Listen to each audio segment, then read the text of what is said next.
The day Nora Gray collapsed on Elias Ward's land, she had been walking for 3 days straight with nothing but prairie dust in her lungs and her dying son in her arms. She didn't know the silent rancher who found her would become her salvation, or that his proposal would be the strangest, most honest thing anyone had ever offered her. This is the story of two broken people who built a family from nothing but necessity and something fiercer than love, the will to survive together. Stay with me until the end and comment what city you're watching from. I want to see how far this story travels. The sun had no mercy that afternoon. It hung like a brass coin in the bleached sky, beating down on the Oklahoma prairie with the kind of heat that made the air shimmer and dance like water that wasn't there. The red dirt road stretched endlessly in both directions, cutting through dried grassland that whispered and rattled in the hot wind. Nothing moved except the heat waves and the occasional tumbling of sagebrush across the hardpan earth. Then, a figure appeared on the horizon. At first it was just a dark smudge against the glare, wavering in the heat mirage. But as minutes crawled by, the shape resolved itself into a woman, thin, exhausted, carrying something in her arms. Her dress, once perhaps a respectable calico blue, was now gray with road dust and stained with sweat. Her dark hair had come loose from its pins and hung in tangled ropes down her back. But it was her walk that told the real story. The stumbling, determined shuffle of someone who had been moving forward only because stopping meant death.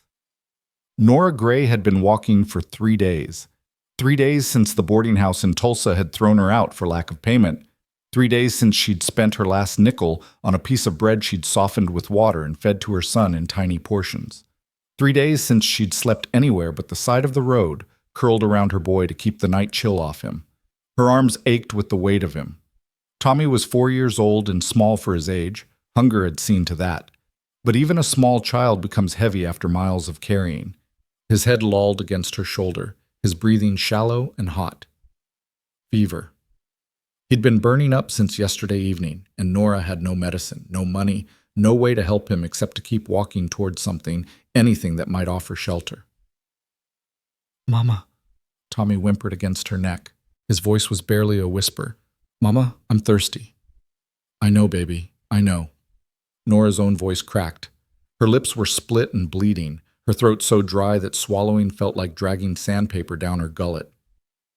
Just a little further, just a little more. It was a lie, and she knew it. She had no idea where she was or where she was going. The people in the last town, what was it called? She couldn't remember, had made it clear that a widow woman with a fatherless child wasn't welcome. The shopkeeper had refused her when she'd tried to trade her wedding ring for food. "That thing ain't worth $1, he'd sneered, "and we don't give charity to women of your kind." Your kind. As if widowhood were a moral failing. As if losing James to the influenza made her somehow less than human. Nora's vision blurred, and for a moment she wasn't sure if it was tears or the heat playing tricks. She blinked hard, forcing herself to focus. Ahead, the road curved slightly, and beyond it, was that a structure? Or just another cruel mirage? She squinted, barely daring to hope. Buildings. Real buildings, not phantoms conjured by her desperate mind. A house, a barn, corrals, the dark shapes of cattle in a distant pasture. A ranch. "Tommy," she breathed. "Tommy, baby, look. There's a place, someone who might help us." The boy stirred weakly but didn't lift his head. His small body was furnace hot against hers, and terror seized Nora's heart in a cold fist. He was getting worse. If she didn't find help soon, she wouldn't finish that thought, couldn't. Nora forced her legs to move faster, though they trembled with exhaustion and threatened to buckle with each step. The ranch grew larger as she approached, and she could make out more details now. A solid 2-story house with a wraparound porch, painted white but weathered by years of prairie sun and wind. The barn was enormous, red paint fading to rust in patches. Split rail fences marked out paddocks where a few horses stood motionless in the shade. Everything looked well-maintained but somehow empty, as if the place were holding its breath. There were no people visible anywhere. Nora reached the gate, a simple wooden affair hanging between 2 posts, and stood there swaying, gathering what little remained of her strength. Her pride, the last thing she had left besides her son, warred with her desperation. She had never begged in her life, never asked for charity. James had always provided, and after he died, she'd worked her fingers raw, taking in washing, mending, anything to keep them fed and housed. But now there was nothing left. No pride, no options, no time. She pushed through the gate. The ranch yard was packed earth, swept clean. A water pump stood near the house, and the sight of it made Nora's throat constrict with desperate thirst. But she forced herself past it, climbing the 3 steps to the porch with legs that barely obeyed her. She raised one shaking hand and knocked on the door. The sound was pathetically weak, barely audible. She knocked again, harder, using the last of her strength. Nothing. "Please," Nora whispered, then louder. "Please. Is anyone home? My son is sick. Please.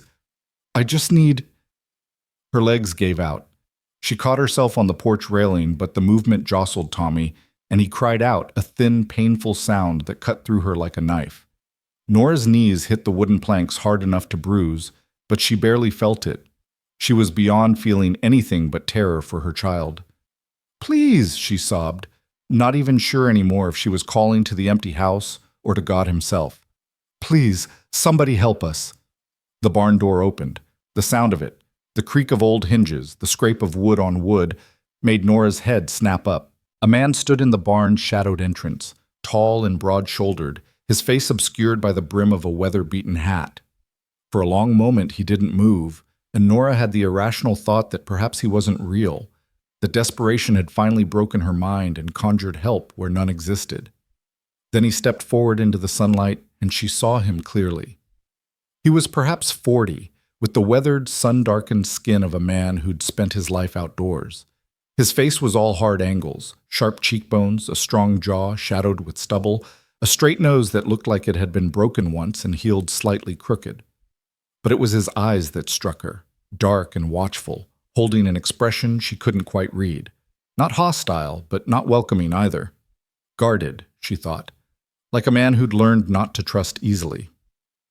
Elias Ward had been mending tack in the barn when he heard the knocking. At first he'd ignored it, probably another traveling salesman or missionary trying to sell him something he didn't need or save a soul he'd long since written off as lost. He'd let them knock and give up, same as always. But then he heard the woman's voice, the desperation in it, the plea for help. And then he heard her fall. His hands had stilled on the bridle he was working, his jaw tightening. Every instinct told him to stay where he was, to not get involved. He'd learned that lesson the hard way. Caring about people only led to pain when you inevitably lost them. Better to stay alone, to need nothing and no one, to let the world roll by without touching him. But the woman's sobs carried across the yard, raw and broken, and beneath them, the thin cry of a child. A child. Elias's chest constricted. His eyes moved unbidden to the corner of the barn where a small wooden cradle sat, draped with canvas to keep the dust off. He hadn't looked at it in 5 years, hadn't touched it, hadn't been able to make himself throw it away, or burn it, or do anything with it, except hide it and pretend it didn't exist. The child cried again. Before he'd made a conscious decision, Elias was moving. He set down the bridle with careful precision, as if maintaining that small amount of order could keep the chaos at bay, and walked to the barn door. He pulled it open and stepped out into the brutal afternoon heat. The woman was on his porch, on her knees, clutching a small boy against her chest. Even from this distance, Elias could see she was at the end of her rope, gaunt, sunburned, swaying even while kneeling. The boy in her arms looked worse, limp and fever-flushed. Elias stood frozen for a moment, decades of carefully constructed walls, warring with something more primal, something he thought he'd buried along with his wife and the child they'd lost. Then he was moving across the yard with long, quick strides. Nora heard his boots on the hard-packed earth and looked up. Her vision swam, but she could make out his shape approaching. She tried to stand, failed, and instead clutched Tommy tighter as if sheer will could protect him from whatever was coming. "Please," she managed. "My son, he needs water. He's burning up. I don't have any money, but I can work. I'm a hard worker. I can clean, cook, anything. Please, just help him. Please." Elias stopped a few feet away, looking down at them. Up close, he could see the woman was young, late 20s perhaps, though hardship had carved lines around her eyes and mouth. Her dress was threadbare, her shoes held together with string. The boy in her arms couldn't have been more than 4 or 5, his small face red with fever, his breathing rapid and shallow. "How long has he been sick?" Elias's voice was rough from disuse. He spoke so rarely these days that sometimes whole weeks passed without him saying more than a few words to the hands who worked his cattle. "Since yesterday." Nora's words tumbled over each other. "Maybe longer. I don't know, we've been walking, and I didn't have... When did he last drink?" "This morning. A little. From a stream. But it was muddy, and I think..." Her voice broke. "I think maybe that made it worse." Elias's jaw tightened. Bad water on top of heat exhaustion and what looked like at least a week of malnutrition. The boy needed help, and fast. He made a decision. "Come inside." He turned toward the house without waiting for a response. Nora blinked, certain she'd misheard. "What?" "Inside." Elias climbed the porch steps and opened the door, holding it with one hand while he looked back at her. "Bring the boy. I've got clean water and medicine."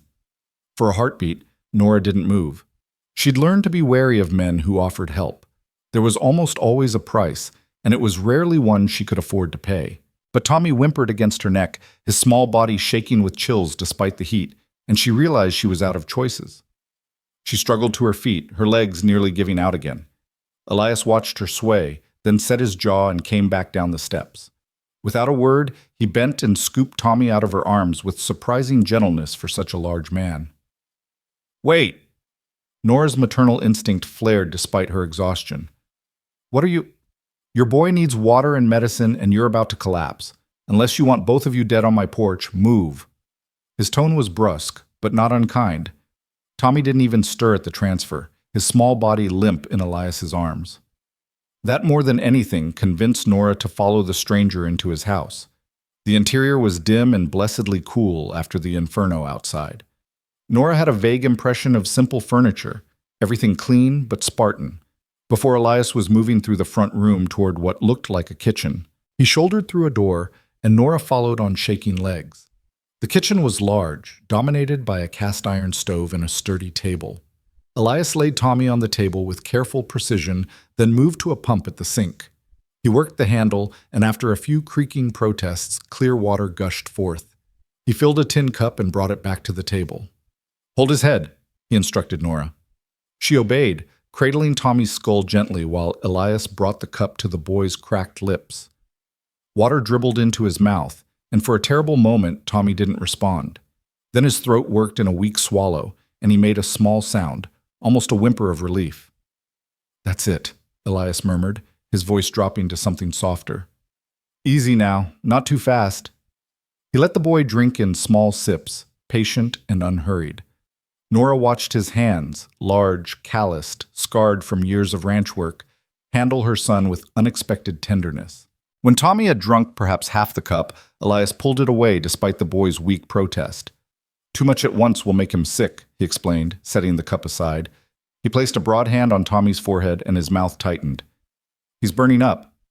You got a name?" "Nora. Nora Gray. And this is Thomas." "Tommy." Her voice shook. Will he... Fever's high, but I've seen worse." Elias moved to a cabinet and pulled out a brown bottle and a clean cloth. "We'll get some willow bark tea in him, cool him down with wet cloths. He's young and tough.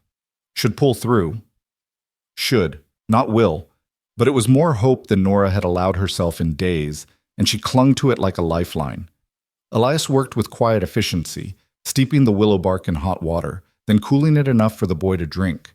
He got several spoonfuls down Tommy's throat, then soaked the cloth in cool water and laid it across the child's forehead. All the while he said little, his face set in grim concentration. Nora swayed on her feet, watching. The relief of being out of the sun, of seeing her son finally getting care, made the adrenaline that had been keeping her upright drain away all at once. The room tilted. "Sit."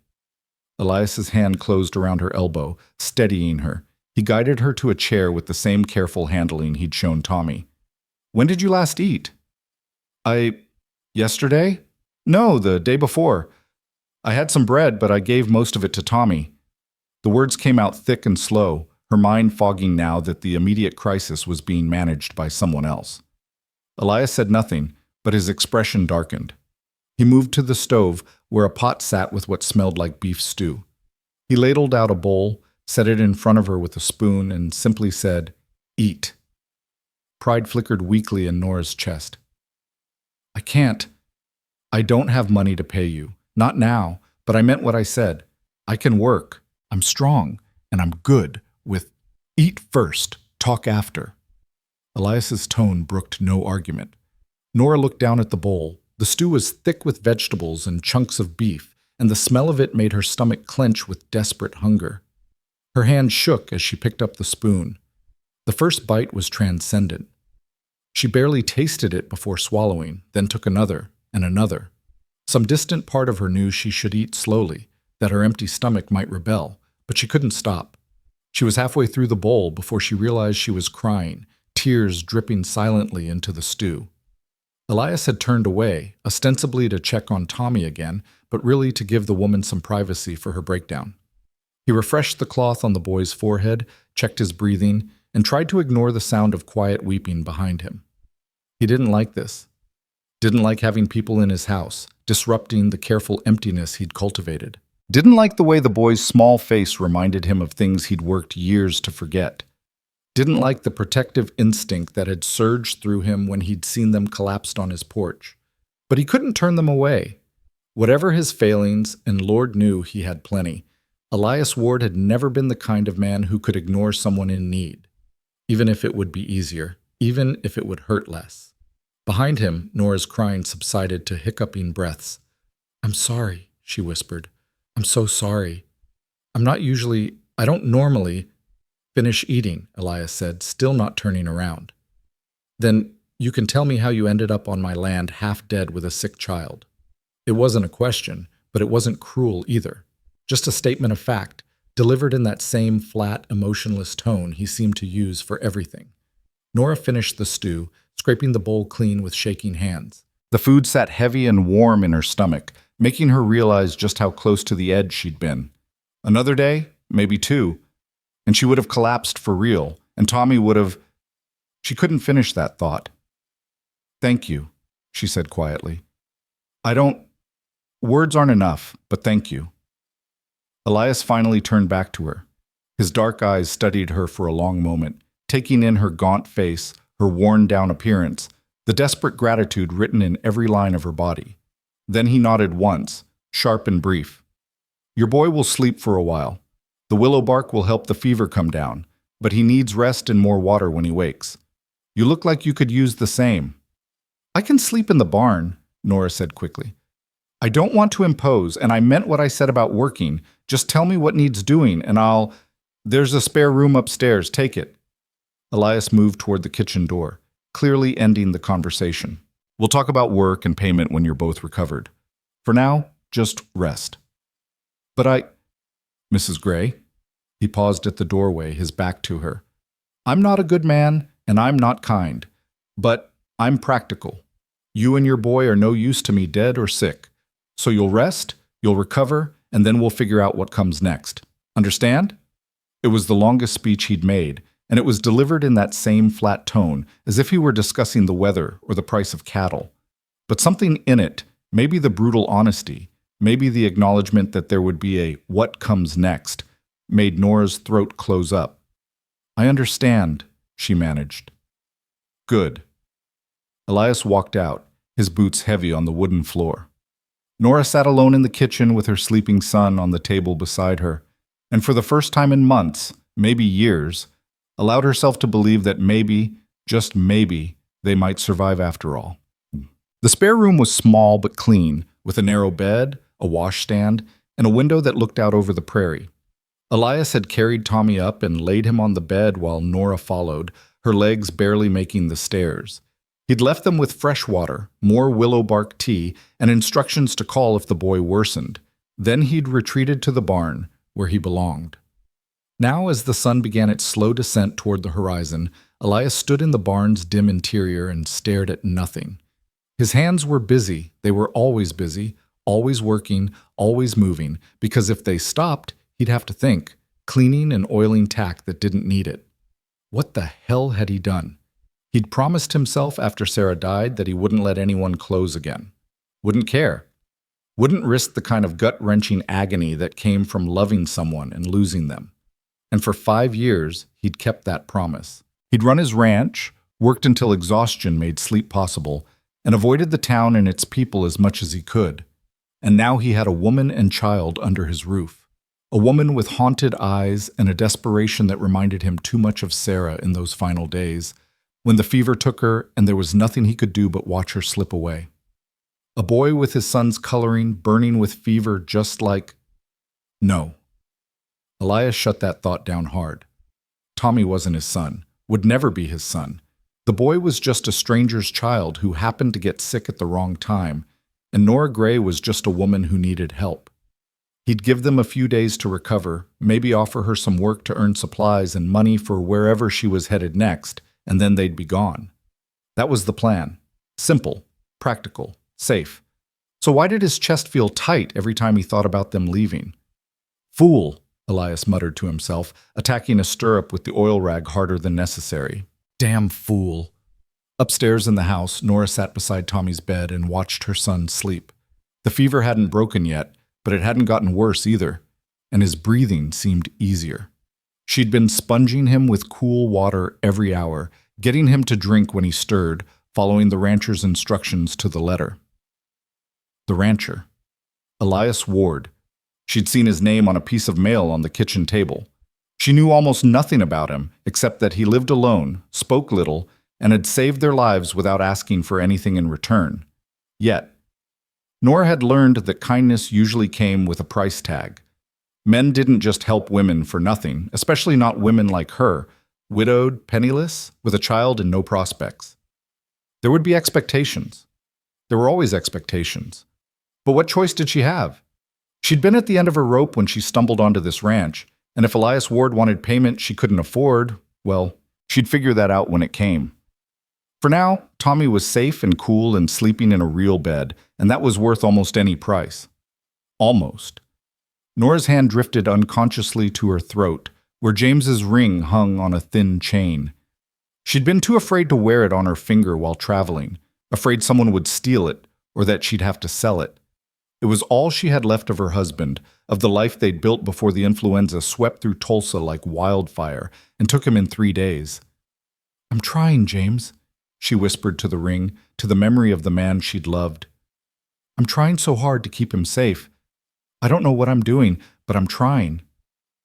The ring didn't answer, of course. The dead never did. Tommy stirred, whimpering, and Nora pushed aside her melancholy to focus on her son. She dampened the cloth again and laid it on his forehead, murmuring soft reassurances until he settled back into sleep. Outside, the sun touched the horizon, painting the sky in shades of orange and red. The prairie grass rippled like water in the evening breeze, and the cattle lowed softly in the distance. It was beautiful in a stark, lonely way, this endless land under an endless sky. Nora watched it from the window and wondered how long they'd be allowed to stay. A week? 2? And then what? Where would they go next? She had no answers. For now, all she could do was tend her son, accept the stranger's hospitality, and hope that whatever price Elias Ward eventually named would be one she could bear to pay. In the barn, Elias finished with the tack and moved to evening chores. The horses needed feeding, the stalls needed mucking, the chickens needed their coop secured against coyotes. Familiar work, routine work, the kind that didn't require thought. But even as his body went through the motions, his mind kept drifting back to the house, to the woman and child inside, to the way Tommy's small hand had clutched at his shirt when he'd carried him upstairs, seeking comfort even in fever-addled unconsciousness, to the desperate gratitude in Nora's eyes, like he'd handed her the world instead of just a bowl of stew and a bed. He didn't want their gratitude, didn't want to be anyone's savior, didn't want to feel the uncomfortable twist in his chest when he thought about them leaving. But he did feel it, and that was the problem. As the stars began to emerge in the darkening sky, Elias made his final rounds, checking locks, dousing the lanterns, securing the ranch for the night. At the house, he paused, looking up at the lit window of the spare room. A shadow moved past it, Nora checking on her son. He should go up there. Check on the boys' fever, make sure they had everything they needed. But he didn't. Instead, Elias Ward turned away from his own house and walked back to the barn, where he climbed to the loft and laid out his bedroll in the hay. He'd sleep here tonight. And tomorrow night. For as long as they stayed, he'd give them the house and keep his distance. It was safer that way. For all of them. But as he lay in the darkness, listening to the prairie wind howl around the barn's walls, Elias couldn't shake the memory of Tommy's small, fevered face or Nora's desperate tears. And he couldn't quite convince himself that he was doing this purely out of practicality. Some part of him, the part he'd tried to bury along with his wife and unborn child, had woken up the moment he heard that woman's voice crying for help, and no amount of emotional distance or careful routine was going to put it back to sleep. Not anymore. The fever broke on the third morning. Nora woke to find Tommy's forehead cool to the touch, his breathing deep and even, his small body finally relaxed instead of rigid with chills. She sat on the edge of the bed and wept silently, her whole body shaking with relief so profound it hurt. For 3 days she'd barely slept, hovering over her son, sponging him with cool water, coaxing sips of willow bark tea between his cracked lips, terrified that each breath might be his last. But he'd survived. They both had. Through it all, the rancher had appeared like clockwork, morning, noon, and evening, bringing fresh water, more medicine, simple meals that Nora forced herself to eat because she knew Tommy needed her strong. Elias never lingered, never made conversation beyond terse questions about the boy's condition. He'd check Tommy's fever with a broad hand to the forehead, nod at whatever Nora reported, and leave again, his boots heavy on the stairs. He hadn't asked her story, hadn't pressed her about payment or how long she planned to stay, hadn't made any demands at all. It was unsettling. Now, with Tommy sleeping peacefully for the first time in days, Nora allowed herself to really look at the room she'd been occupying. Simple furniture, clean but worn. A faded quilt on the bed, patched in places but carefully mended. The walls were bare except for a single framed photograph on the dresser. She hadn't noticed it before, too consumed with caring for Tommy. She stood on shaky legs and crossed to examine it. The photograph showed a young woman, perhaps 20, with soft features and kind eyes. She wore a high-necked dress and held flowers, smiling at something beyond the camera's frame. Written in faded ink at the bottom, Sarah, 1895. Nora's fingers traced the frame's edge. A wife then, or had been. The past tense was written in the dust that had settled over the glass, in the way the photo faced slightly away from the room, as if someone had turned it and never turned it back. "Where did you go?" Nora whispered to the woman's image. "And why did you leave him so alone?" Downstairs, a door opened and closed. Heavy footsteps crossed the front room. Nora quickly stepped away from the photograph, feeling like she'd been caught snooping. She smoothed her dress, still her only dress, now washed in the basin and dried overnight, and tried to compose herself. She needed to go down, to thank Elias properly, to discuss what came next. The anxiety that had been held at bay by Tommy's illness now rushed back full force. She had no money, no prospects, nowhere to go. And she'd been living in this man's house for 3 days, eating his food, using his medicine. The debt was mounting, and eventually it would have to be paid. Nora checked Tommy one more time, still sleeping peacefully, then made her way downstairs on legs that trembled from more than just exhaustion. Elias stood at the kitchen stove, his back to her, stirring something in a pot. He'd removed his hat, revealing dark hair threaded with gray at the temples. His shoulders were rigid, his movements precise and controlled, as if he were holding himself together through sheer force of will. "Mr. Ward?" Nora's voice came out smaller than she'd intended. He turned, and for just a moment, something flickered across his face, surprise maybe, or something softer, before his expression closed down into that now familiar guarded neutrality. "The boy?" he asked. "Better. The fever broke. He's sleeping, but it's real sleep now, not—" She gestured helplessly. "He's going to be all right, thanks to you." Elias nodded once and turned back to the stove. "Good. He'll need food when he wakes. Broth first, then we'll see if he can handle solids. Mr. Ward, Nora clasped her hands together to stop their shaking. "I need to talk to you about payment, about what I owe you. I meant what I said about working.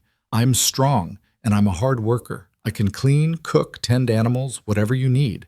And I won't ask for wages, just room and board until the debt is settled. I know it might take a while, but I promise I'll— Mrs. Gray. Elias's voice cut through her nervous rambling. He still didn't turn around. When did your husband die? The question caught her off guard. What? Your husband. You wear a widow's dress and you've got a ring on a chain around your neck. When did he die? Nora's hand flew to her throat, to the ring hidden beneath her collar. 7 months ago. The influenza. And you've been on your own since then? You and the boy? Yes. No family? No one to take you in? James was an orphan. His parents died when he was young, and my family— Her voice hardened. My father made it clear I wasn't welcome after I married James. Said I was choosing poverty over sense. I haven't spoken to him in 5 years. Elias was quiet for a long moment. The only sound was the gentle bubbling of whatever he was cooking and the morning breeze through the open window. How'd you end up here? He finally asked. Nora swallowed hard.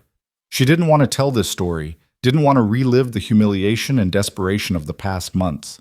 But he'd asked, and she owed him at least the truth. After James died, I tried to keep us going in Tulsa.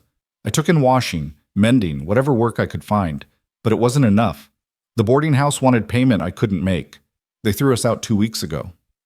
Her voice remained steady, though it cost her. I thought maybe we could get to my cousin in Kansas. She married well. I thought maybe she'd help. But the towns along the way, people don't trust a woman alone with a child. They think— She couldn't finish. They think you're a whore, Elias said bluntly. That the boy's a bastard, and you're looking for a man to take advantage of. Nora flinched at the crude words, but she couldn't deny them. Yes. And you walked. For how long? 2 weeks, maybe more. I lost track. Jesus. The word was barely a breath. Elias finally turned to face her, and his expression was no longer neutral. Something burned in his dark eyes, anger, but not at her. You walked for 2 weeks across Oklahoma in August with a 4-year-old child. No money, no food. And not one person helped you? Some did. A farmer's wife gave us bread. A preacher let us sleep in his church one night. But most— Nora lifted her chin. Most just wanted us gone. We made them uncomfortable. Elias stared at her for a long moment, and Nora forced herself not to look away. Let him see what she was, proud, desperate, determined to survive.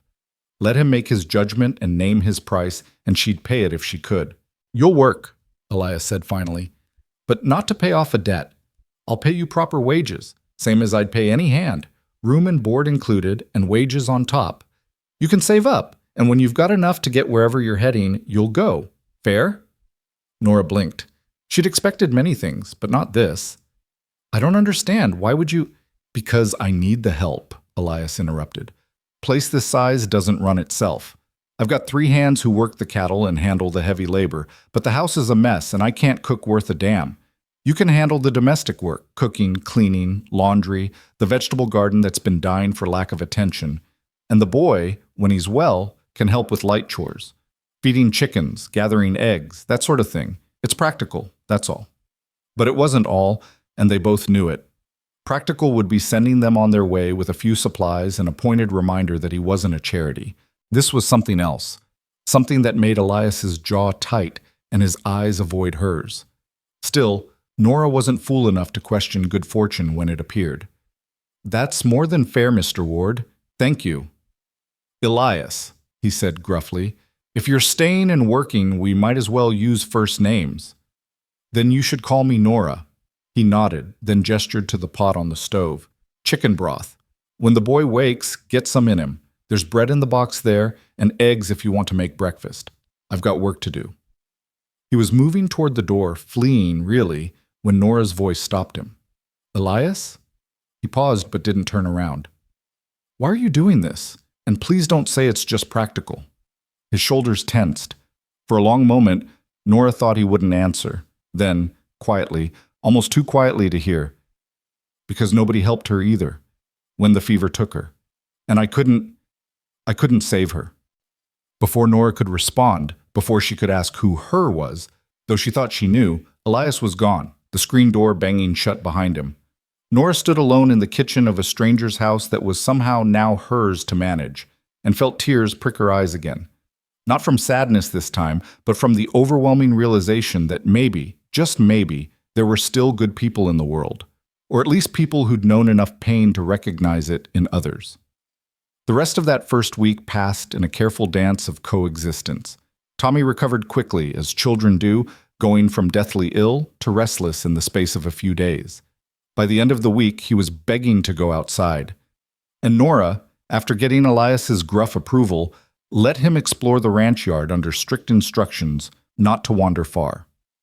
She watched from the kitchen window as her son discovered the joy of open space after months of being cooped up in boarding house rooms and walking endless roads. He chased chickens, though never caught them, examined every rock and stick with 4-year-old fascination, and spent an hour watching a barn cat hunt mice in the tall grass. And he watched Elias. The rancher worked constantly, moving between barn and pasture and corral with single-minded focus. He handled the horses with calm competence, mended fences with methodical precision, and did 100 other tasks that Nora couldn't even name. Tommy followed his movements with wide eyes, occasionally creeping closer when he thought no one was watching. Elias never acknowledged the boy's presence, never spoke to him or shooed him away, just worked as if Tommy didn't exist, though Nora noticed he was careful never to do anything that might be dangerous with a small child nearby. Inside, Nora threw herself into work. The house, she discovered, was clean but neglected in ways that spoke of a man who'd stopped caring about anything beyond basic function. The windows were dusty, the curtains faded, the floors swept but not scrubbed. The kitchen was serviceable but joyless, with mismatched dishes and a single pot and pan that had seen better days. She started with the kitchen, scrubbing every surface until it gleamed. She washed the curtains and hung them in the sun to bleach. She found a forgotten herb garden behind the house, choked with weeds, and spent an afternoon rescuing the sage and thyme and rosemary that had survived years of neglect. And she cooked. That first proper meal, roast chicken with herbs, biscuits, and green beans from the garden, she set out at sunset, calling Elias in from whatever he was doing. He appeared in the kitchen doorway, covered in dust and sweat, and stopped short at the sight of the table set with actual plates and serving dishes instead of the usual pot he ate directly from. "What's all this?" His voice was suspicious. "Dinner," Nora said simply. "You've been working all day. Sit." "I can eat in the barn. Don't need to make a fuss." Elias Ward, "You hired me to cook, and I cooked. Now sit down and eat before it gets cold." Something flickered across his face. Surprise, maybe amusement, but he sat. Tommy was already at the table, eyes wide at the feast before him.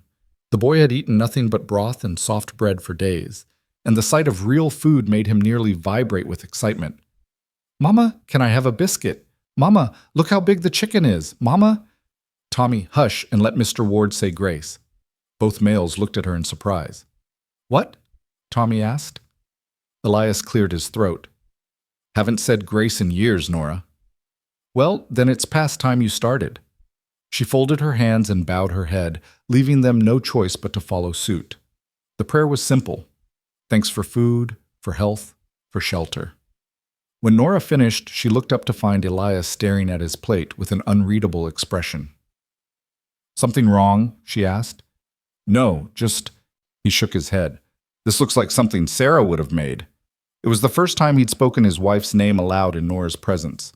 The words hung in the air, fragile and aching. "Then I hope I did it justice," Nora said quietly. They ate in silence after that, but it wasn't uncomfortable.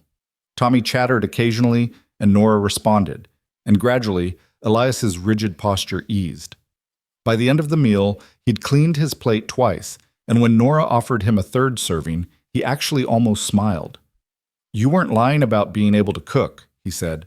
"My mother made sure I learned properly, even if she didn't approve of who I married." Nora began clearing the dishes. "There's also pie. Apple, from your root cellar." This time, Elias did smile, small and brief, but real. "Haven't had pie in 5 years. Then you're overdue." That night, after Tommy was tucked into bed and the kitchen was clean, Nora sat on the porch and watched the stars emerge. The prairie night was vast and alive with sound, crickets, wind, the distant howling of coyotes. It was nothing like Tulsa, nothing like anywhere she'd ever lived, but there was a strange peace to it. The barn door opened and Elias emerged, silhouetted against the lamplight within. He saw her on the porch and paused, clearly debating whether to approach or retreat. Nora made the decision for him. "Nice night." "Yeah." He climbed the porch steps slowly, like a man approaching a skittish horse. "Boy sleeping?" "Out cold. I think the fresh air exhausted him, in a good way."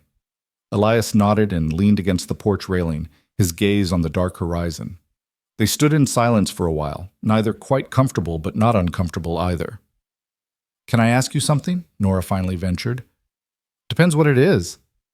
"Why do you sleep in the barn?" Elias's jaw tightened. "How'd you know that?" "I hear you leave after dinner, and the house is empty except for me and Tommy. Doesn't take much to figure out. It's my barn. I'll sleep where I want. I'm not criticizing, just wondering why you'd give up your own house." Elias was quiet for so long that Nora thought he wouldn't answer. Then, "Too many ghosts in that house, especially at night. The barn's easier." Nora understood. She'd felt the weight of memory in certain rooms, the sense of absence that was almost a presence. The spare room where she and Tommy slept. It had been meant for a child, she thought. The cradle in the barn confirmed it. A child who'd never been born, or who'd been born but hadn't survived. "I'm sorry," she said softly, "for whatever happened, for whoever you lost. Not your concern. Maybe not, but I'm sorry anyway." Elias pushed off the railing, preparing to retreat again, but then he surprised her by speaking. "Sarah and I were married 3 years. She got pregnant twice. Lost the first at 5 months. The second," his voice went rough. "The second time the baby came early. Lived for 2 days. Sarah held on for another week, but the fever from the birth, doctors couldn't stop it, so I lost them both." Nora's throat closed. "Elias, that was 5 years ago. I'm fine now."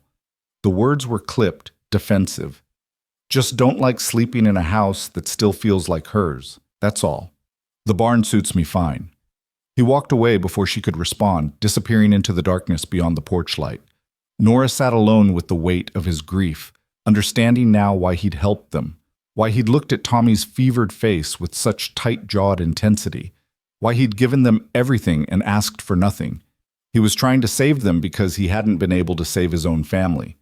Nora closed her eyes and said a prayer, for Elias, for Sarah, for the babies who'd never grown up, and for herself and Tommy, who'd been given an unexpected chance at survival by a man still drowning in old sorrow. The second week brought changes, subtle but real. Tommy began following Elias around the ranch more boldly, his natural child's curiosity overcoming his initial shyness. The rancher didn't encourage it, but he didn't discourage it either. When Tommy asked questions, and 4-year-olds had endless questions, Elias would answer in brief, gruff sentences. "Why are the chickens in a pen?" "Keep the coyotes from eating them." "What's a coyote?" "Wild dog. Mean." "Can I see one?" "No." "Why not?" "Because they're mean, boy. Pay attention." But despite the gruff tone, Nora noticed Elias never sent Tommy away. And once, from the kitchen window, she saw Elias pause in his work to steady Tommy when the boy climbed on a fence rail to get a better look at the horses. Just a hand on the small shoulder, brief and careful, before he moved on. But it was there. The 3 ranch hands appeared midweek, weather-beaten men in their 40s and 50s who worked the cattle in the far pastures and lived in the bunkhouse beyond the barn. They were surprised to find Nora at the house, and even more surprised when Elias introduced her. "Mrs. Gray will be handling the cooking and domestic work. You want meals? You come to the house at mealtimes. Understood?"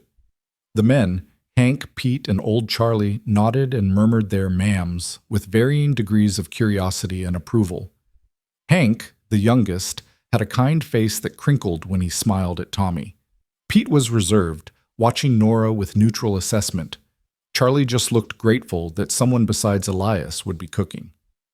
"Can't be worse than the boss's attempts," he muttered, and the others chuckled. Elias scowled. "My cooking's fine." "Your cooking's tolerable," Hank corrected, "but I ain't gonna miss it none." That night, Nora cooked for 5 instead of 3, and the men ate with the enthusiasm of people who'd been making do with basic rations for too long. Charlie actually teared up over her cornbread. "Ma'am, you're a blessing," he declared, "a pure blessing." After that, the hands appeared for every meal, and gradually the house felt less empty. There was conversation at the table, work talk mostly, discussion of cattle prices and fence repairs and which pastures needed rotating. Nora listened and learned, piecing together the shape of Elias's operation. He ran about 200 head of cattle, modest by ranch standards, but enough to make a living. The land had been in his family for 2 generations, passed down from his father. He was respected in the area, known as a fair dealer and a hard worker, but also as a man who kept to himself. The hands were loyal, which spoke well of him. Tommy absorbed it all with wide eyes, occasionally piping up with questions that made the men smile, and Elias's mouth twitched towards something almost like amusement. "Mr. Elias, do the cows have names?" "No, boy." "Why not?" "Because there's 200 of them." "I could name them. I'm good at names." "I'm sure you are."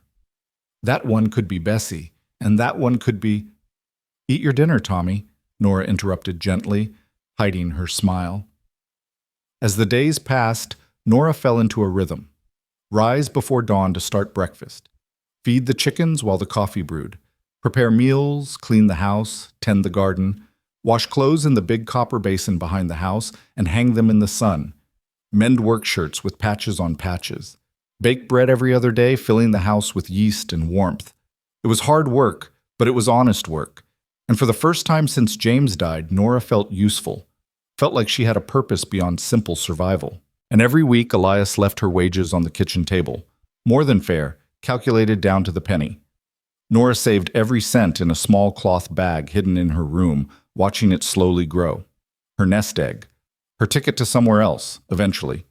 The thought of leaving made her chest tight in a way she didn't want to examine too closely. On the 3rd Sunday, the day the hands took off and rode into town, Elias announced he needed to go to town for supplies. "You and the boy can come if you want," he said gruffly over breakfast. "Might be good for you to see the place, meet people." Nora hesitated. Her experiences with small-town people hadn't been positive lately, but Tommy's eyes lit up with excitement, and she couldn't bear to disappoint him. "All right, thank you." The town, Redemption, population maybe 200, was a collection of wooden buildings along a single main street. A general store, a saloon, a church, a blacksmith, a handful of houses. The kind of place where everyone knew everyone, and strangers were immediately noticed. Elias pulled the wagon up in front of the general store and climbed down, then helped Nora and Tommy descend. Several people on the street had stopped to stare, their expressions ranging from curious to disapproving. "Stay close," Elias murmured, his hand briefly touching Nora's elbow. Not possessive, just protective. Inside the store, a thin woman with sharp eyes and a sharper expression stood behind the counter. Her gaze swept over Nora, taking in her worn dress and the child at her side, and her mouth pursed. "Elias," she said coolly. "Been a while." "Mrs. Patterson, need to place an order." Elias handed over a list, his tone flat. The woman read the list, her eyebrows climbing. "This is enough food for more than one person." "That's right." "Heard you had someone staying out at your place." Mrs. Patterson's gaze slid to Nora, calculating and cold. "A woman, with a child. Mrs. Gray is my housekeeper," Elias said, his voice taking on an edge. "She's working for wages, same as my hands. If that's a problem for you, I can take my business to Miller's place in the next town." Mrs. Patterson's expression soured, but she nodded. No problem at all, just making conversation. But as Nora browsed the store with Tommy, she felt eyes on her back, heard the whispers starting even before they left. "That's her, the widow woman. Showed up out of nowhere, I heard, half dead." "Convenient, isn't it? Man like Elias Ward, all alone, and a pretty woman just happens to need help." "You think he's—" "What else would she be doing there? And that boy, whose is he really?" Nora's face burned, but she kept her head high. She'd endured worse. She could endure this. Elias appeared at her elbow, his expression thunderous. "Got what we need. Let's go." Outside, a small crowd had gathered, women mostly, clustered near the church steps, watching with barely concealed judgment. One of them, an older woman with gray hair and a face like a dried apple, called out, "Elias Ward, you bringing women of ill repute into our town now?" Elias stopped cold.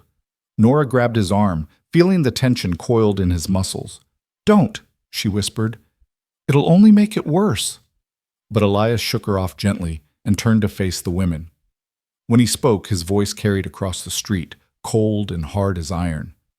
"Mrs. Crowley, Mrs. Patterson, ladies, Mrs. Gray is a widow who needed work. I hired her. She lives in my house, yes, but under my roof, she and her son are under my protection. If anyone has a problem with that, they can take it up with me directly. But I'd advise against spreading gossip about a woman who's done nothing wrong except survive circumstances beyond her control. We clear?" The women shifted uncomfortably, but Mrs. Crowley wasn't finished. "It's not proper, Elias, a single woman living with a single man. People will talk." "People always talk," Elias said flatly. "Let them. Mrs. Gray is staying. End of discussion." He turned his back on them, a deliberate dismissal, and helped Nora and Tommy into the wagon. As they pulled away, Nora looked back to see the women still clustered together, their mouths moving with furious speculation. "I'm sorry," she said quietly. "I didn't mean to cause you trouble." "You didn't cause anything," Elias replied, his hands tight on the reins. "Small-minded people cause their own trouble. Don't worry about them." But Nora did worry. She worried that the gossip would damage Elias's reputation, make it harder for him to do business. She worried that Tommy would hear the cruel words and understand what they meant. She worried that eventually, Elias would decide they weren't worth the trouble. Tommy, oblivious to the tension, chattered happily about the things he'd seen in town. Elias let the boy's voice fill the silence, not contributing but not stopping him either. When they arrived back at the ranch, Nora climbed down from the wagon and turned to Elias. "Thank you for defending us. You didn't have to do that." "Yeah, I did." His dark eyes met hers, steady and sure. "You're under my roof. That makes you my responsibility. Anyone wants to come at you, they go through me first." Something shifted in Nora's chest at those words. A feeling she couldn't quite name, warm and unsettling and dangerously close to hope. "Still," she said. "Thank you." Elias nodded once, then began unloading supplies, the moment over. But as Nora took Tommy inside and began putting away groceries, she couldn't shake the memory of Elias standing between her and those judgmental women, his voice hard with protective anger. No one had stood up for her in months, not since James died. And even James, as much as she'd loved him, had been gentle and yielding, preferring to avoid conflict rather than confront it. Elias Ward was not gentle, was not yielding. He was granite and resolve, and he'd just made it clear that while Nora was here, she was his to protect. It should have felt presumptuous. Instead, it felt like safety. That night, after Tommy was asleep and the house was quiet, Nora found Elias on the porch again. It was becoming habit, these late evening conversations that weren't quite conversations. Just two people sharing space and silence, sometimes words. "The women in town," Nora said without preamble, "what they're saying about me, about us, it's not going to stop." "Probably not." "It might affect your business, your reputation." "Might." "Elias, I'm serious. If my being here causes you problems—" "Nora." He turned to look at her fully, his expression shadowed in the lamplight. "I don't care what those women think. Haven't cared what anyone thinks for 5 years now. You're here because you needed help and I could give it. You're staying because you work hard and you're good at what you do. That's all that matters. But no buts. You want to leave, that's your choice. But don't leave because of gossip. Life's too short to live by other people's judgments." Nora studied him, this hard, closed-off man who'd somehow become her protector. "When did you stop caring what people thought?" "When Sarah died." His voice was matter-of-fact. "Whole town came to the funeral, brought food, said pretty words. But when I needed help, real help, someone to talk to, someone to help me figure out how to keep living, they disappeared. Decided I wanted to be left alone, so they left me alone. After a while, I realized I preferred it that way." "That's lonely." "Lonely's safe." Nora understood that, had felt it herself. But she also knew that safety could become its own kind of prison. Thank you anyway, she said softly, for standing up for us. Whether you care about their opinions or not, it mattered to me.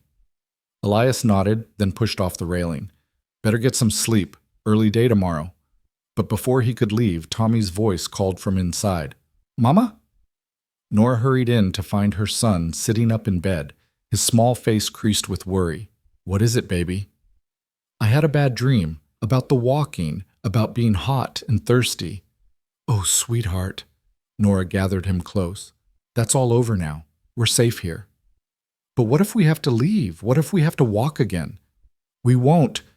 Mrs. Gray's right, Elias's voice came from the doorway, startling them both. He stood there, hat in hand, his expression softer than Nora had ever seen it. You're not walking anywhere, boy. Not unless you want to. This is your home for as long as you need it. Tommy blinked up at him with wide, trusting eyes. Promise? Elias hesitated, and Nora saw the war play across his face, the instinct to keep distance fighting against something deeper.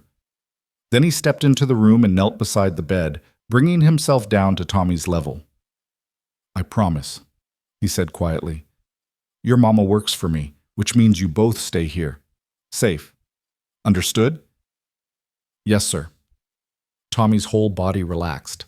Then, hesitantly, Mr. Elias, can you tell me a story? Mama's stories are good, but I bet you know different ones. Tommy, Mr. Ward doesn't have time, Nora began. Actually, Elias interrupted, surprising them both. I might know one, about a horse named Thunder, if you want to hear it. Tommy nodded eagerly, snuggling back under the covers. Elias sat on the edge of the bed, and in his rough, unpracticed voice, told a simple story about a wild stallion who learned to trust a rancher. It wasn't polished or fancy, but Tommy hung on every word, his eyelids growing heavier as the tale progressed. By the end, the boy was asleep, one small hand curled near his face. Elias stood carefully, not wanting to wake him. You're good with him, Nora whispered. Natural. Had practice, Elias said quietly. Or thought I would. Before, He didn't finish, but he didn't need to. The ghost of the son he'd never gotten to raise hung in the air between them. He likes you, Nora offered. Tommy, he feels safe with you. Kid's too trusting. Or maybe he's a better judge of character than you give him credit for. Elias met her eyes in the dim lamplight, and for a moment something passed between them. Understanding, connection, the beginning of something neither was quite ready to name. Then he cleared his throat and stepped back.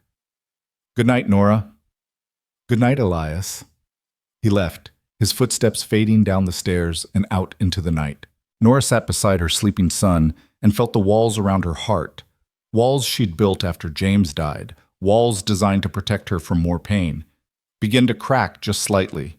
This ranch, this strange arrangement, this guarded man who showed kindness through actions instead of words, it was all temporary. She knew that. She was saving money, and eventually she and Tommy would move on to somewhere more permanent, somewhere that was really theirs. But as Nora climbed into her own bed and listened to the prairie wind whisper against the windows, she couldn't help wondering what it would be like if they stayed. If this home, this life, this man could somehow become theirs for real. It was a dangerous thought. But in the darkness, alone with her hopes and fears, Nora let herself think it anyway. Just this once. The dangerous thought became dangerous reality on a Tuesday evening in late September, when everything changed. The day had started ordinarily enough. Nora woke before dawn as usual, started breakfast, watched the sky lighten from black to gray to pale gold. Tommy helped her gather eggs, chattering about the wooden horse Elias had been carving for him in the evenings. Small gestures of connection that the rancher would never acknowledge as affection, but were exactly that. The hands came in for breakfast, hungry and good-natured. Elias ate in his usual silence, but Nora had learned to read the subtle shifts in his posture, the almost imperceptible softening around his eyes when Tommy asked him questions. He was thawing, slowly, like frozen ground under a patient sun. After the men left for their work, Nora tackled the week's baking. 6 loaves of bread, 2 pies, biscuits for the next few days. The kitchen filled with warmth and the yeasty smell of rising dough. Tommy played on the floor with wooden blocks Hank had made for him, building and destroying elaborate structures with 4-year-old enthusiasm. It was peaceful, domestic, almost perfect. Then, around mid-afternoon, a horse appeared on the road. Nora saw it from the kitchen window, a single rider, moving at a deliberate pace. Not the casual approach of a neighbor or the hurried gait of someone with urgent business. Something about it made her uneasy, though she couldn't say why. She wiped flour from her hands and stepped onto the porch, shading her eyes against the sun. The rider was a man, she could tell now, wearing city clothes that looked out of place against the prairie backdrop. As he drew closer, something about his build, his posture, sent ice through her veins. No, it couldn't be. But it was. Vincent Gray, James's older brother, rode into the yard with the self-assured bearing of a man who believed the world owed him respect. He was handsome in a sharp, calculated way, dark hair slicked back, expensive suit despite the dust of travel, a smile that never reached his eyes. Nora had met him exactly 3 times. At her wedding, where he'd made it clear he thought James was marrying beneath him, at James's funeral, where he'd offered no comfort but plenty of judgment, and once before that, at a family gathering where his eyes had lingered on her in a way that made her skin crawl. She hadn't seen or heard from him in 7 months, had hoped she never would again. Vincent, Nora's voice came out steady, though her heart hammered against her ribs. What are you doing here? He dismounted with practiced ease and tied his horse to the porch rail, taking his time, making her wait. When he finally looked at her, his smile was all teeth and no warmth. Nora, my dear sister-in-law, I've been looking for you everywhere. His gaze swept over the ranch, assessing, calculating. Interesting place you've landed. Very interesting indeed. I work here, as a housekeeper. She kept her chin up, her hands clasped to hide their trembling. It's honest work. Oh, I'm sure it is. Vincent's tone suggested he believed exactly the opposite. And the man who owns this place, where might he be? Working. What do you want, Vincent? He climbed the porch steps, and Nora had to force herself not to retreat. Vincent had never physically harmed her, but there was a threat in him that went beyond violence, a cold certainty that he would take what he wanted, one way or another. I want what's mine, he said simply. The boy. Thomas. The world tilted. What? My nephew. James's son. He belongs with family, not here in the middle of nowhere with a mother who can't provide for him. Vincent's voice was reasonable, almost kind, which made it worse. I've come to take him back to Tulsa. I can give him a proper home, proper education, opportunities you never could. It's what James would have wanted. You have no right. I have every right. I'm his blood uncle, his guardian by law now that his father is dead. You, on the other hand, are a destitute widow living in sin with a strange man. Oh yes, I heard about your arrangement here. The whole territory's talking about it. What judge would grant you custody over a respectable, financially secure family member? Nora's vision blurred. Tommy is my son, mine. You can't just... I can and I will. Vincent pulled a folded paper from his jacket. I have a lawyer's letter right here outlining my claim. Now, we can do this the easy way or the hard way. Easy way, you pack the boy's things, what few things he has, and I take him with me today. Hard way, I involve the law, drag this through the courts, and you lose him anyway while destroying whatever shred of reputation you have left. Your choice. Inside the house, Tommy called out, Mama, who's that? Vincent's eyes lit up. There's my nephew, Thomas. Come say hello to your Uncle Vincent. Stay inside, Tommy, Nora called back, her voice sharp with panic. She turned back to Vincent, desperate. Please, please don't do this. He's all I have. He's everything. I'll do anything. Anything? Vincent's smile turned predatory. Well now, that's quite an offer. What exactly did you have in mind? The implication was clear and vile. Nora's stomach turned, but before she could respond, a voice cut through the tension like a knife. You've got about 5 seconds to get off my property before I remove you myself. Elias stood at the edge of the yard, having approached unseen during the confrontation. His hat shadowed his face, but his posture radiated barely contained violence. In his hand, held loosely but unmistakably ready, was a rifle. Vincent turned, assessing this new element. And you must be the famous Elias Ward, the man generous enough to take in my poor sister-in-law in her time of need. How charitable of you. But didn't ask who you were, asked you to leave. I'm Vincent Gray, James Gray's brother. I've come for my nephew. The boy has a mother. He stays with her. Vincent's smile never wavered. The boy has an uncle who can provide for him properly. Mrs. Gray, as you can see, is in no position to raise a child. Living here, under your roof, with no husband, no prospects, it's hardly appropriate. I'm sure you understand. What I understand is you're making threats on my land. Elias moved closer, and something in his movement made Vincent actually take a step back. Don't much care for that. I have legal standing. Don't care about that either. Elias climbed the porch steps, positioning himself between Vincent and Nora. What I care about is that woman there is under my protection. So's her boy. And nobody, lawyer or no lawyer, family or not, takes them from this ranch unless she agrees to it, which, from the sound of things, she doesn't. Vincent's expression hardened. This isn't your concern, Mr. Ward. Made it my concern the day I hired her. Made it more my concern when you showed up here threatening her. So here's how this is going to go. You're going to get on your fancy horse, ride back to whatever hole you crawled out of, and forget you ever had a nephew. Because if you try to take that boy, you'll answer to me. And trust me, you don't want that. You're making a mistake, Vincent said coldly. I have resources, connections. I can make your life very difficult. Can you now?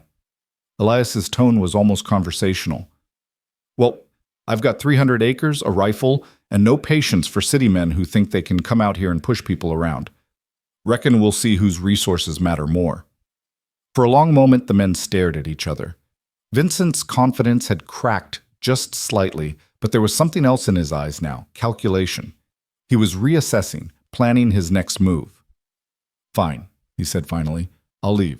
For now. But this isn't over, Nora. That boy is a Gray, and Grays take care of their own. I'll be back with the law, and when I am, your ranch hand here won't be able to help you. He spat the words ranch hand like an insult, the implication clear.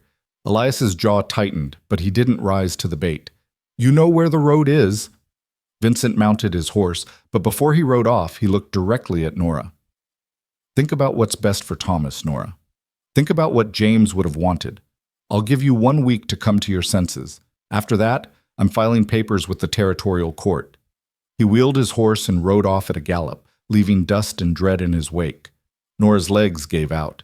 She caught herself on the porch railing, but Elias was there, his hand steady under her elbow, holding her up. Easy now. He's gone. For now, Nora whispered. But he'll be back.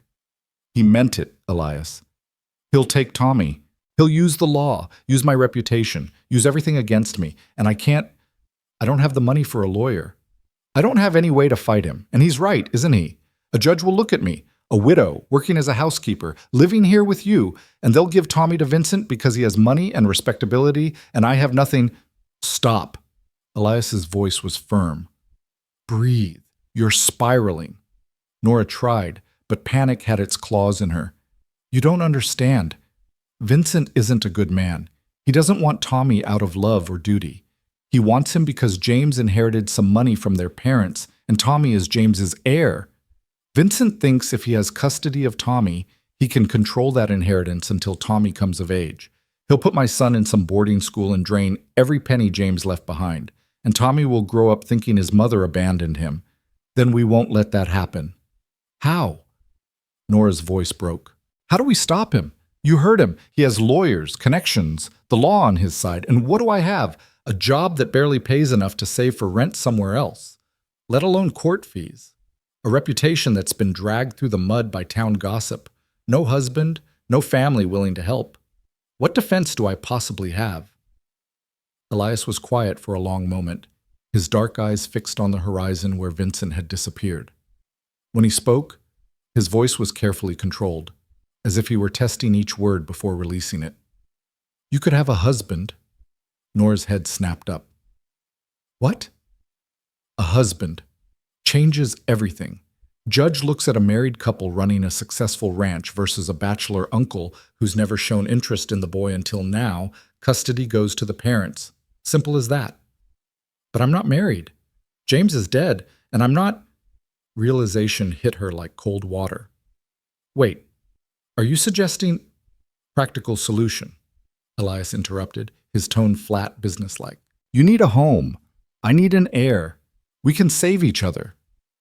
The words hung between them, stark and stunning.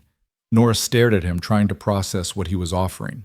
Marriage, not romance, not love, just a transaction, a business arrangement to solve both their problems. You can't be serious. Completely serious. Elias finally looked at her, and his expression was unreadable. I'm 42 years old, been alone for 5 years, figured I'd stay that way until I died. But the fact is, this ranch needs someone to pass to when I'm gone. Don't have children, won't have children. His voice caught almost imperceptibly on that word. But your boy, he could inherit, could learn the business, take it over eventually, and you'd have security, protection, a legal standing that no city lawyer could challenge. This is insane, Nora whispered. You can't just marry someone as a business transaction. Why not? People do it all the time, and arranged marriages, marriages of convenience. This isn't any different. We both get what we need, and nobody gets hurt. But, Nora's mind raced, but that's not fair to you. You'd be tied to a woman you barely know, taking on responsibility for a child who isn't yours, all to help us fight Vincent. Why would you do that? Elias's jaw worked, and for a moment she thought he wouldn't answer. Then quietly, because I know what it's like to lose a child, and I won't stand by and watch you lose yours. Not if I can prevent it. Tears burned Nora's eyes. Elias, don't. He held up a hand. Don't make it more than it is. This is practical, strategic. You need help, and this is help I can give.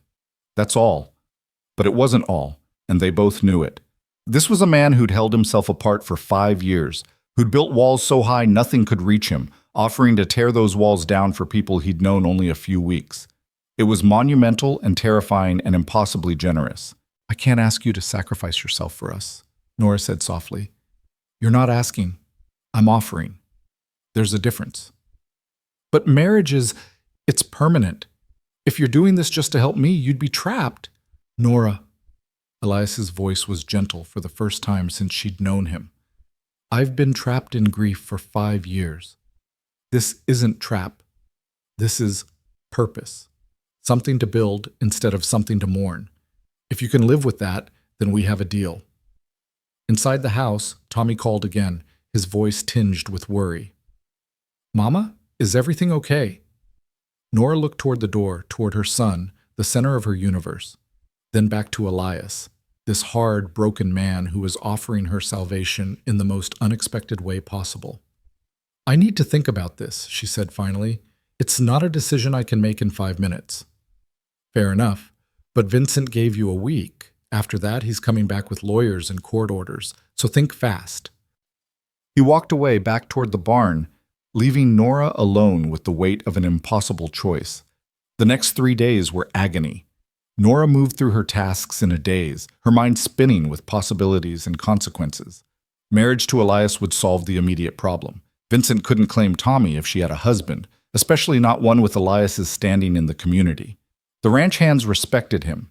He owned his land outright. He was exactly the kind of stable, respectable man a judge would favor. But marriage wasn't just a piece of paper. It was a lifetime commitment, and Nora had already lived that once with James. The difference was, she'd loved James, had chosen him freely, had built a life with him based on affection and partnership and hope for the future. What Elias was offering wasn't that. It was protection and practicality, security without sentiment. Could she live like that? Could she share a home, a life, a name with a man she didn't love and who didn't love her? More importantly, was it fair to Elias? He'd already lost so much. Did he really understand what he was offering to give up? The possibility of finding real love again, of having a family that was truly his? The questions haunted her through bread making and clothes washing and all the mundane tasks that suddenly felt weighted with significance. Every time she saw Elias, at meals, passing in the yard, Once, when Tommy dragged him over to see a particularly interesting caterpillar, she searched his face for doubt, for second thoughts. But his expression remained closed, unreadable, giving nothing away. On the third night, Nora found Hank alone in the barn, mending a broken harness by lantern light. The old cowhand looked up when she entered, his weathered face crinkling into a smile. "Evening, ma'am. Something I can do for you?" "Actually, I was hoping to ask you something about Elias." Hank's smile faded into something more cautious. "What about him? Has he always been so closed off, so alone?" The old man was quiet for a moment, working leather through his calloused hands. Then, "Not always, no. When Miss Sarah was alive, he was different. Not exactly cheerful, mind you. Elias was always on the serious side, but he'd smile. Laugh, even. Had plans for the ranch, for their future together. Then she died, and the baby with her, and it's like something in him just shut down. Been 5 years, and he still sleeps out here instead of in the house. Still keeps her picture on the dresser, but doesn't look at it. Still sets aside money in an account he won't touch because it was supposed to be for the child's education." Nora's throat tightened. "He told me about what happened." "Did he now?" Hank looked surprised. "That's something. Boss doesn't talk about it. Not to anyone." "Fact that he told you means he trusts you, ma'am. That's rare." "Hank, if someone wanted to help him, to give him a reason to live beyond just existing, do you think he'd accept it, or would he push them away?" The old cowhand studied her for a long moment, his eyes knowing. "Depends on how it was offered, I reckon. Elias don't like charity, don't like people feeling sorry for him. But if it was practical, mutually beneficial, something that served a purpose beyond just making him feel better, then yeah, I think he might accept it. Might even welcome it, down deep, though he'd never say so. Even if it meant letting someone close again, risking getting hurt? Ma'am, begging your pardon, but a man like Elias, he's already about as hurt as a person can get. Question isn't whether he'll risk getting hurt. Question is whether he's willing to risk feeling alive again." Nora left the barn with more to think about than ever. But Hank's words stayed with her, willing to risk feeling alive again. Was that what she'd be offering Elias? Not just a solution to her problem, but a chance for him to step back into the world of the living? And what about her own heart? Could she marry for practicality and protection, knowing she might never feel for Elias what she'd felt for James? Or worse, could she handle it if she did develop feelings for a man who'd made it clear this was purely transactional? On the fourth day, Tommy solved the dilemma in the way only a child could, with perfect, innocent clarity. He'd been following Elias around all morning, helping with chores in the way 4-year-olds help, which mostly meant getting in the way and asking constant questions. But Elias tolerated it with what Nora now recognized as his version of patience. At lunch, Tommy climbed into the chair next to Elias instead of his usual spot beside Nora. "Mr. Elias, can I ask you something?" "Suppose so." "Are you going to be my pa now?" The room went silent. Every hand stopped eating. Nora froze with a spoonful of soup halfway to her mouth. Elias stared at the boy with something like panic in his eyes.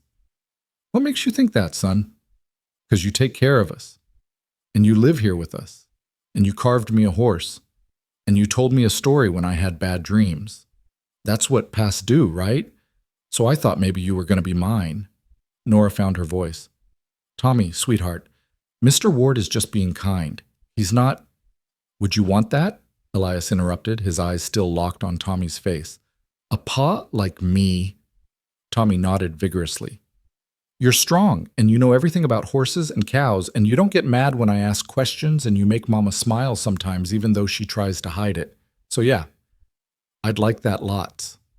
Elias's expression cracked, just for a moment, showing something raw and aching underneath. Then he composed himself and looked across the table at Nora. "Reckon that settles it then," he said quietly.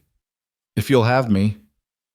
It wasn't a proper proposal. There was no romance in it, no flowery words or bended knee, just a practical question from a practical man, witnessed by a table full of cowboys and one oblivious 4-year-old who'd just accidentally orchestrated the whole thing. But somehow, it was perfect. "Yes," Nora heard herself say. "Yes, I'll marry you." Tommy cheered, The hands broke into startled grins and congratulations, and Elias just nodded once, sharp and final, as if they'd just agreed on a livestock purchase rather than a lifetime commitment. "I'll ride to town this afternoon," he said. "Talk to Pastor Reynolds about a ceremony. Sooner we make it legal, sooner Vincent's claim loses standing. That work for you?" "That works fine," Nora managed, her heart pounding so hard she could barely hear herself think. "Good. Then it's settled." He stood, placed his hat back on his head, and walked out, leaving Nora alone with her decision and the sudden, terrifying realization that in less than a week she'd be Mrs. Elias Ward. Not out of love, out of necessity. But as Tommy climbed into her lap and hugged her tight, whispering, "We get to stay, Mama. We really get to stay," Nora thought that maybe necessity was enough. Maybe love could come later, or never, and they'd still be okay. She had to believe that, because she'd just agreed to marry a man who still loved a ghost, and there was no going back now.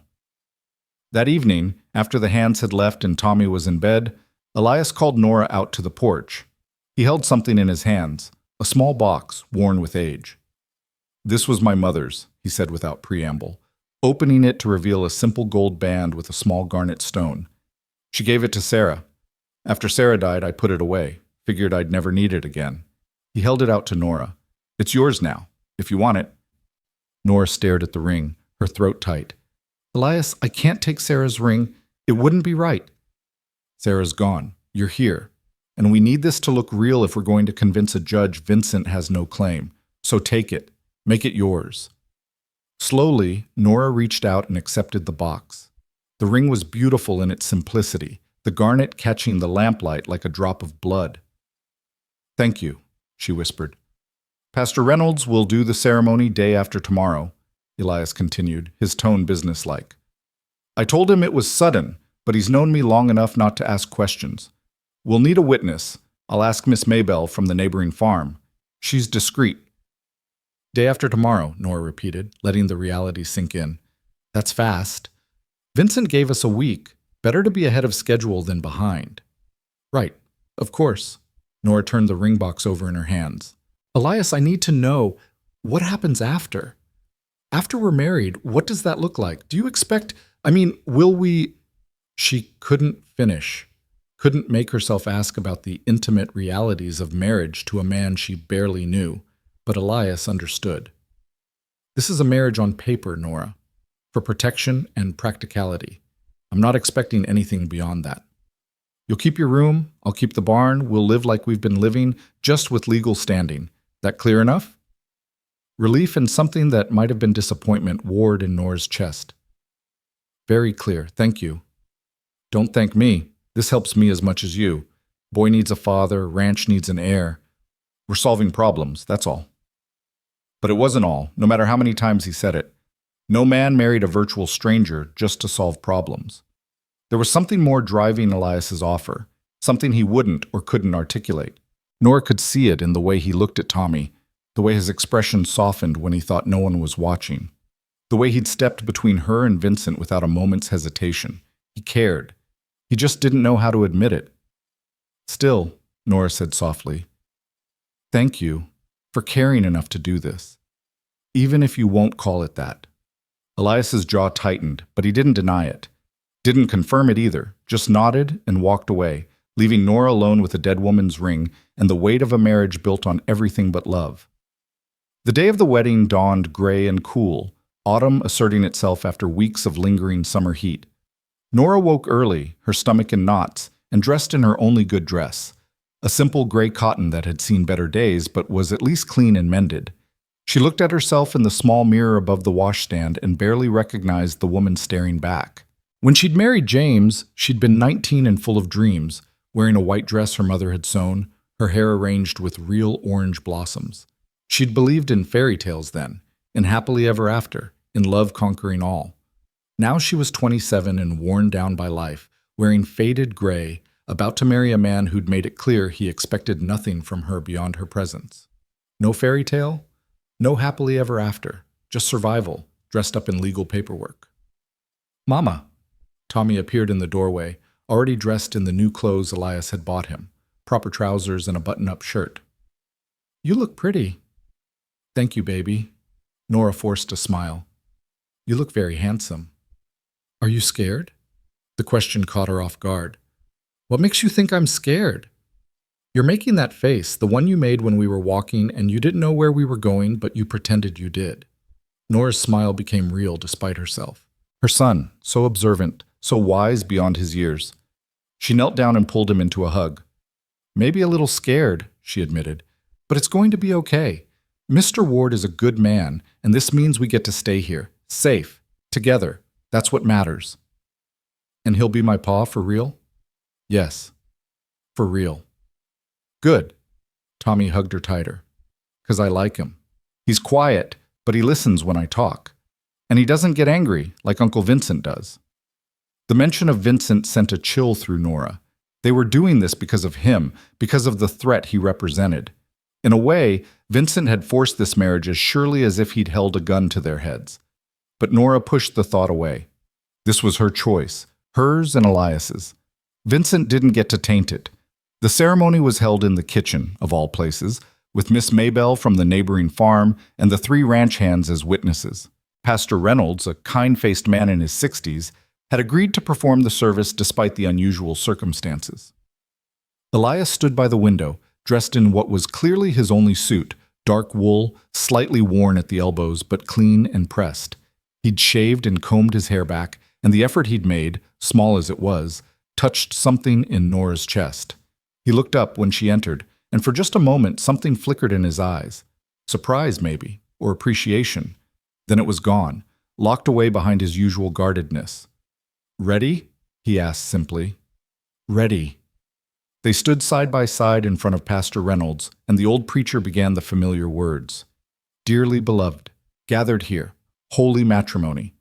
The phrases washed over Nora like water, surreal and distant. This was happening. She was really doing this. "Do you, Elias Ward, take this woman to be your lawfully wedded wife, to have and to hold from this day forward, for better, for worse, for richer, for poorer, in sickness and in health, until death do you part?" "I do." Elias's voice was steady, certain. "And do you, Nora Gray, take this man to be your lawfully wedded husband, to have and to hold from this day forward, for better, for worse, for richer, for poorer, in sickness and in health, until death do you part?" Nora opened her mouth. This was the moment, the point of no return. She could still say no, could still grab Tommy and run, could take her chances with Vincent and the courts, and hope for the best.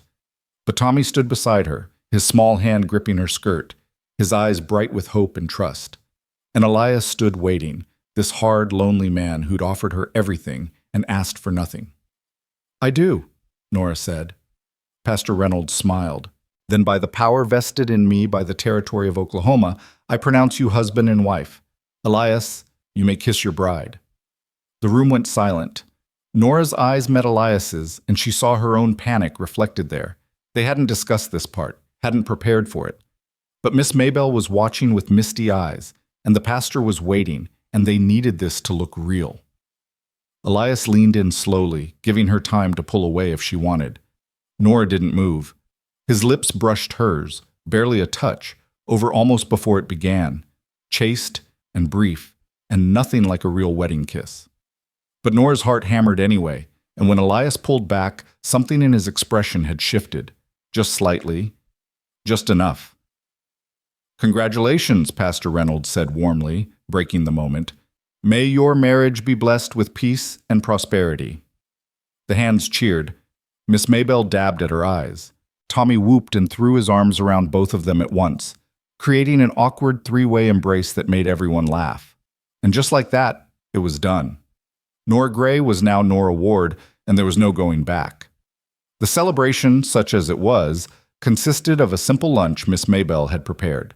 Cold chicken, fresh bread, and a cake that was slightly lopsided but tasted like heaven. They ate on the porch, the autumn air crisp and clean, and for a little while, it almost felt like a real wedding, like they were a real family, gathering to celebrate a real union. But as the afternoon wore on and the guests departed, reality settled back in. This wasn't a real marriage, it was a legal maneuver. And now they had to figure out how to live with that. That evening, after Tommy was asleep and the house was quiet, Nora sat alone in what was now legally her home, wearing a ring that had belonged to two women before her, married to a man she barely knew. She heard Elias's footsteps on the porch. He was preparing to retreat to the barn, as always. But before he could leave, Nora opened the door. "Elias, wait." He turned, his expression wary. "Something wrong?" "No, I wanted to say that I'll try my best to make this work, to be a good wife, even if it's not a traditional marriage. You've given me and Tommy so much. I want you to know I won't take that for granted." Elias studied her for a long moment. Then, quietly, "I don't think you're broken, Nora, and I'd learn to love right if you let me." The words hung in the air, vulnerable and unexpected. Before Nora could respond, before she could process what he'd just admitted, a voice called out from the road, "Well, well, isn't this touching?" Vincent Gray rode into the yard, and he wasn't alone. Behind him were two men, one wearing a badge, the other in a suit that screamed lawyer. "Hope I'm not interrupting the happy couple," Vincent said with false cheer. "But I told you I'd be back. This is Marshal Cooper and Mr. Thornton, my attorney. We've come to serve papers regarding custody of Thomas Gray. Or should I say, Thomas Ward now. Heard about your hasty little wedding. Very convenient timing." The marshal dismounted, looking uncomfortable. "Ma'am, sir, I'm sorry about this, but Mr. Gray has filed a petition with the territorial court. I need to serve you these papers and inform you of a custody hearing scheduled for 2 weeks from now." He held out an official-looking document. Elias took it, his expression carved from stone. "This legal?"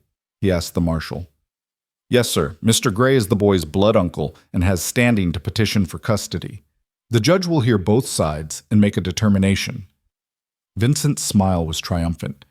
"You see, Nora, your little marriage doesn't change anything. I'm still family. I still have rights.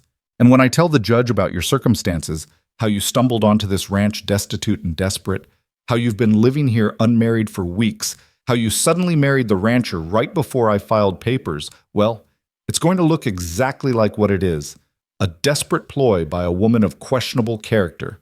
You son of a—" Elias started forward, but Nora grabbed his arm. "Don't. That's what he wants." "Smart girl," Vincent said. "For once. See you in court, sister-in-law. Oh, and Elias, I hope your ranch hand wages were worth becoming part of this mess, because when I win, and I will win, you're going to wish you'd stayed out of it." He wheeled his horse and rode off, the lawyer following. The marshal lingered, looking apologetic. "For what it's worth," he said quietly, "I hope you folks work this out. Boy looked happy here, from what I could see. But the law's the law. You'll need to appear at the courthouse in 2 weeks. Bring whatever documentation you can. Marriage certificate, proof of income, character witnesses. It'll help your case." He tipped his hat and left, leaving Elias and Nora standing in the yard, the custody papers heavy in Elias's hand. "He knew," Nora whispered. "Somehow he knew we'd get married, and he waited just long enough to make it look suspicious. He played us. Maybe. But we're not beat yet."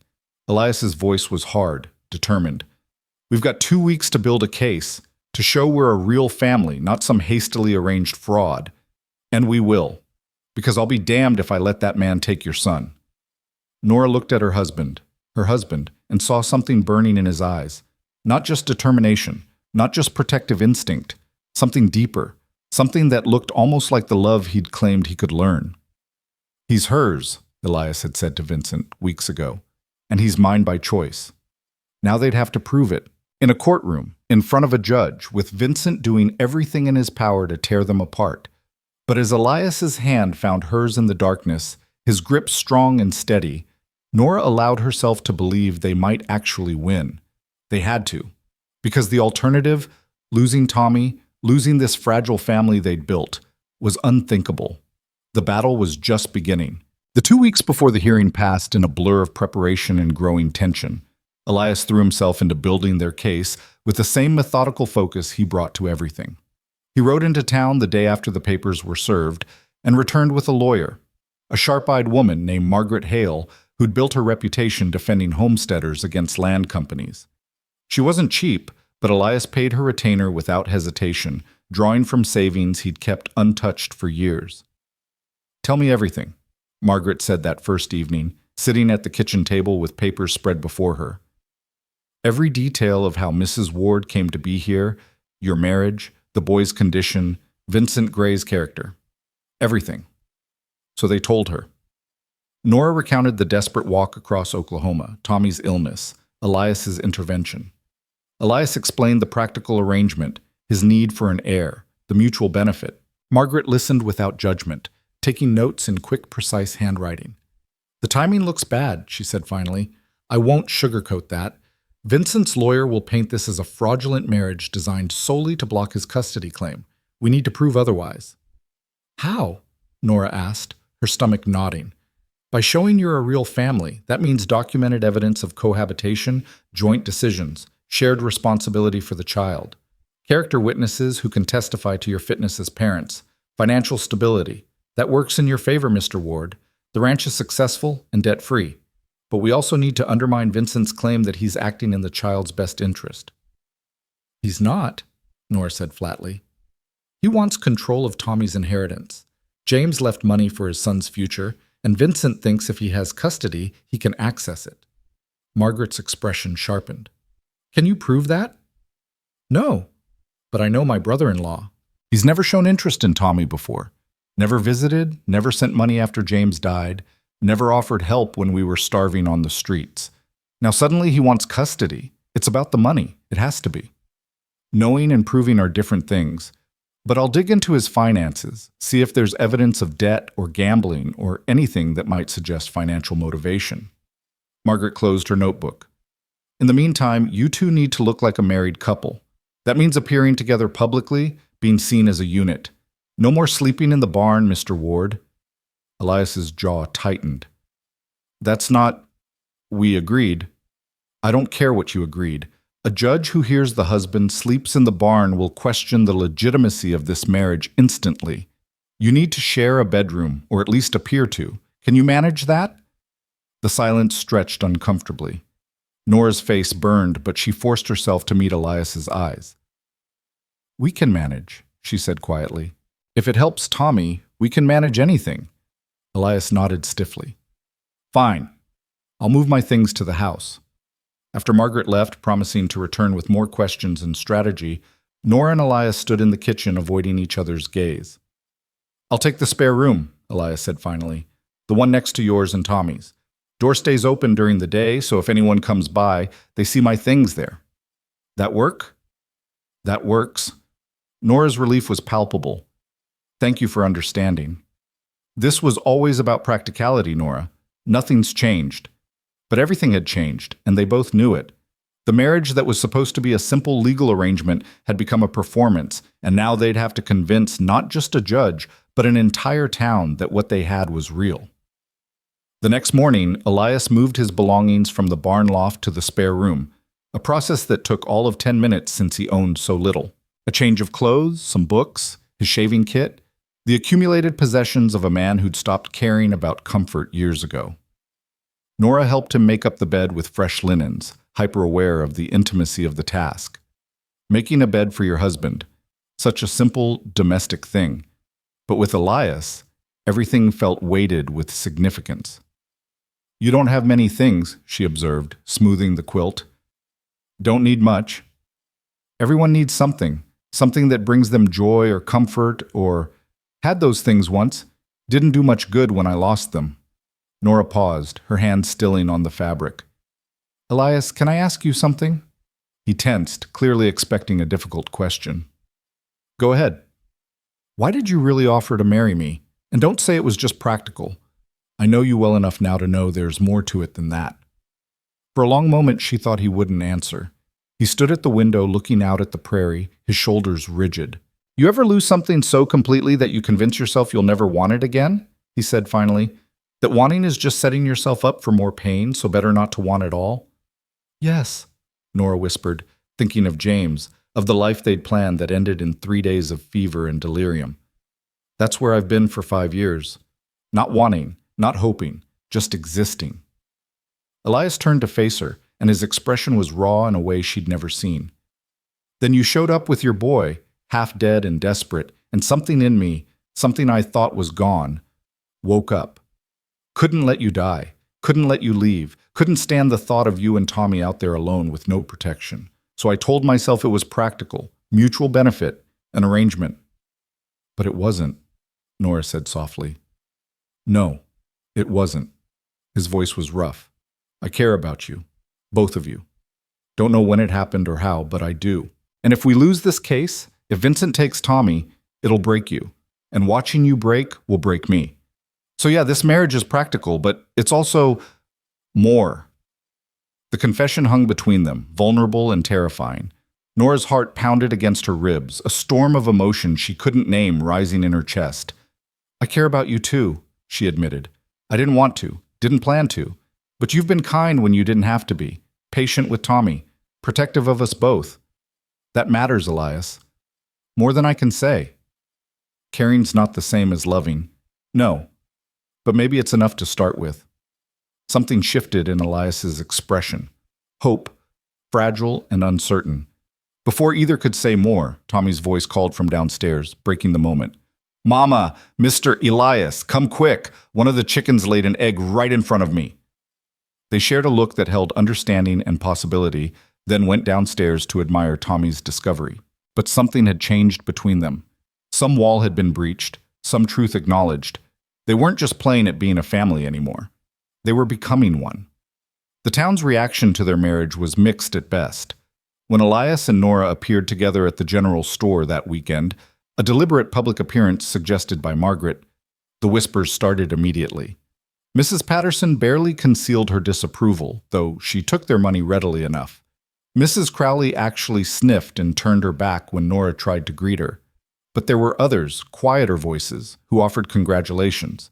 Miss Maybelle, who'd witnessed the wedding, spread the word that it had been a lovely ceremony and the couple seemed genuinely happy.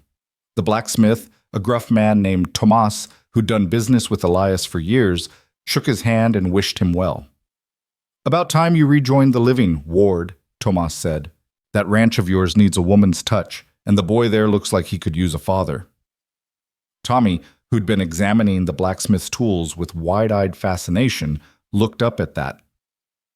Mr. Elias is my pa now. He married Mama, so that makes him my pa, right? That's right, son, Tomas confirmed, and the genuine warmth in his voice made Nora's throat tight. But the positive reactions were outnumbered by the negative ones.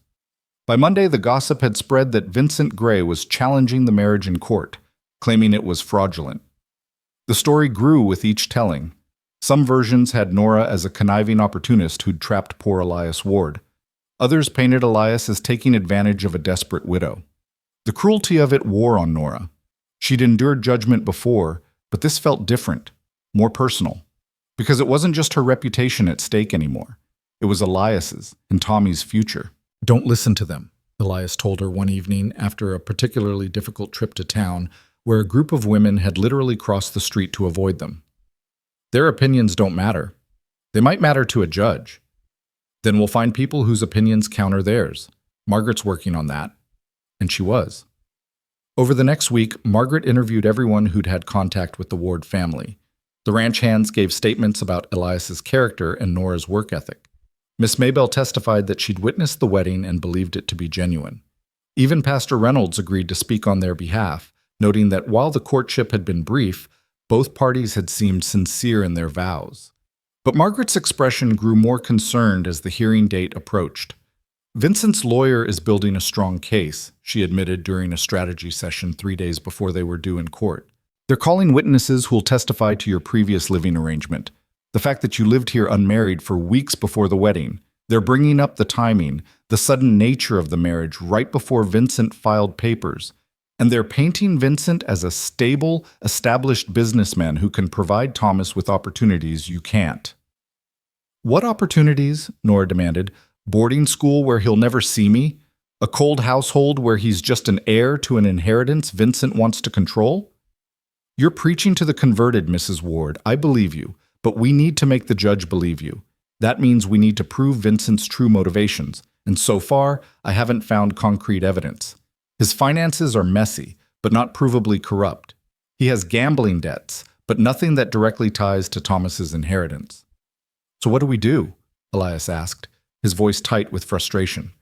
We focus on what we can prove, that you're providing a stable, loving home, that Thomas is thriving here, that your marriage, while unconventional, is genuine, and we hope it's enough. Hope. Such a fragile thing to pin everything on. That night, Nora couldn't sleep. She lay in bed listening to the house settle, to Tommy's soft breathing in the room beside hers, to the creak of floorboards as Elias moved around in his room. The walls between them felt simultaneously too thick and too thin. She must have finally dozed off because she woke to Tommy's scream. Nora bolted upright, her heart hammering. Tommy was sitting up in his small bed, crying, his face flushed with nightmare terror. "Baby, it's okay. Mama's here." "No, he's taking me away. Uncle Vincent is taking me, and you can't stop him, and I don't want to go, Mama. Please don't let him take me." "Shh, shh. You're safe. It was just a dream." Elias appeared in the doorway, hastily dressed, his face creased with concern. "What happened?"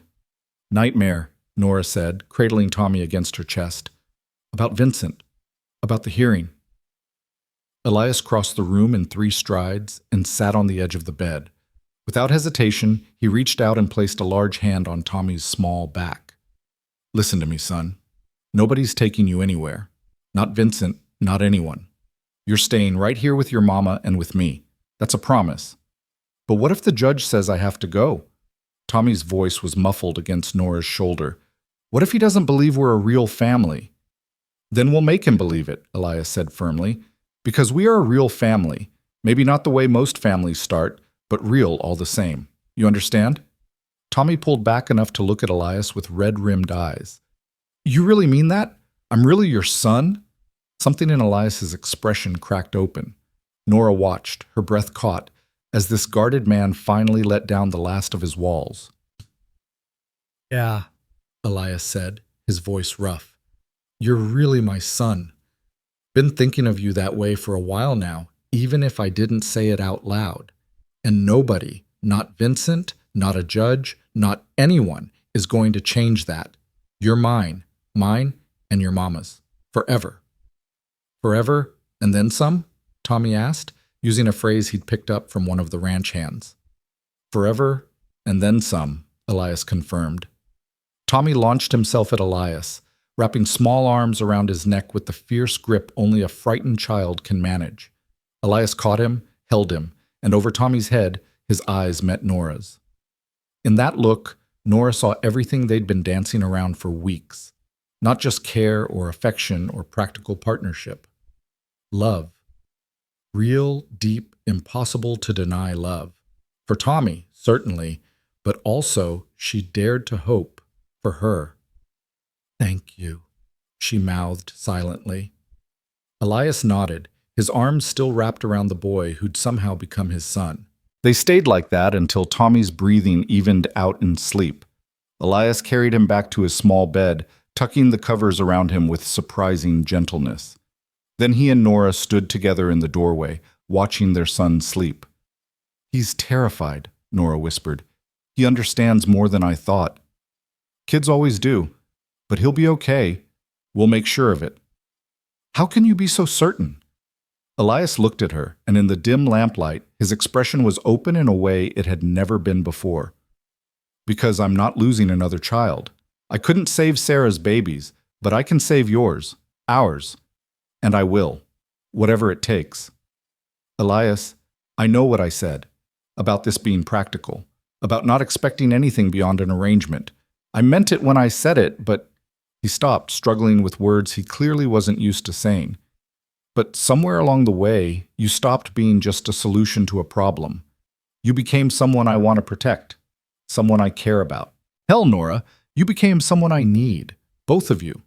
This family we've made, it's real to me, more real than anything's been in 5 years." Tears spilled down Nora's cheeks. "It's real to me too. I didn't want to admit it because I was afraid of caring again, afraid of losing again. But I can't pretend anymore. You're not just my husband on paper, Elias. You're—" She didn't get to finish because Elias kissed her. Not like the chaste brush at their wedding, but real and deep and full of all the things neither of them had been brave enough to say. Nora's hands came up to grip his shoulders, and she kissed him back with equal fervor, 5 years of grief and loneliness and fear dissolving into this moment of connection. When they finally pulled apart, both were breathing hard. "Well," Nora managed, "that was, yeah." "Does this mean—" "It means I love you," Elias said bluntly. "Don't know when it happened, but I do. Love you and Tommy both. And if that changes things between us, if that makes you uncomfortable, it doesn't." Nora's smile was tremulous but real. "Because I love you too. I think I have for a while now. I was just too scared to admit it." Elias pulled her close, tucking her head under his chin, and for the first time since James died, Nora felt truly safe. Not just physically protected, but emotionally anchored, like she'd finally found the place she was meant to be. "We'll win this case," Elias murmured into her hair. "We'll prove to that judge that we're a real family, and Vincent will lose, and Tommy will stay right here where he belongs. I promise you that." "Don't make promises you can't keep." "I keep my promises, Nora, always have, and I'm promising you this. I will not let anyone take our son." "Our son?" The words settled into Nora's heart like a benediction. They stood there in the hallway, holding each other, until the lamp burned low and the prairie night deepened around them. Then they parted reluctantly, each retreating to their separate rooms, but something fundamental had changed. They weren't pretending anymore. They weren't performing for lawyers or judges or gossiping townsfolk. They were a family. Real and messy and complicated, yes, but real. And in 2 days, they'd have to prove it to a court of law. The morning of the hearing dawned cold and bright. Frost covered the prairie grass, and the air had the sharp clarity that comes with autumn turning toward winter. Nora dressed in her best, the gray dress she'd worn for the wedding, carefully pressed and mended. Elias wore his suit, and Tommy was buttoned into his good clothes, his hair combed flat despite his protests. They looked, Nora thought, like a proper family heading to church. She prayed they'd still be a family when the day was done.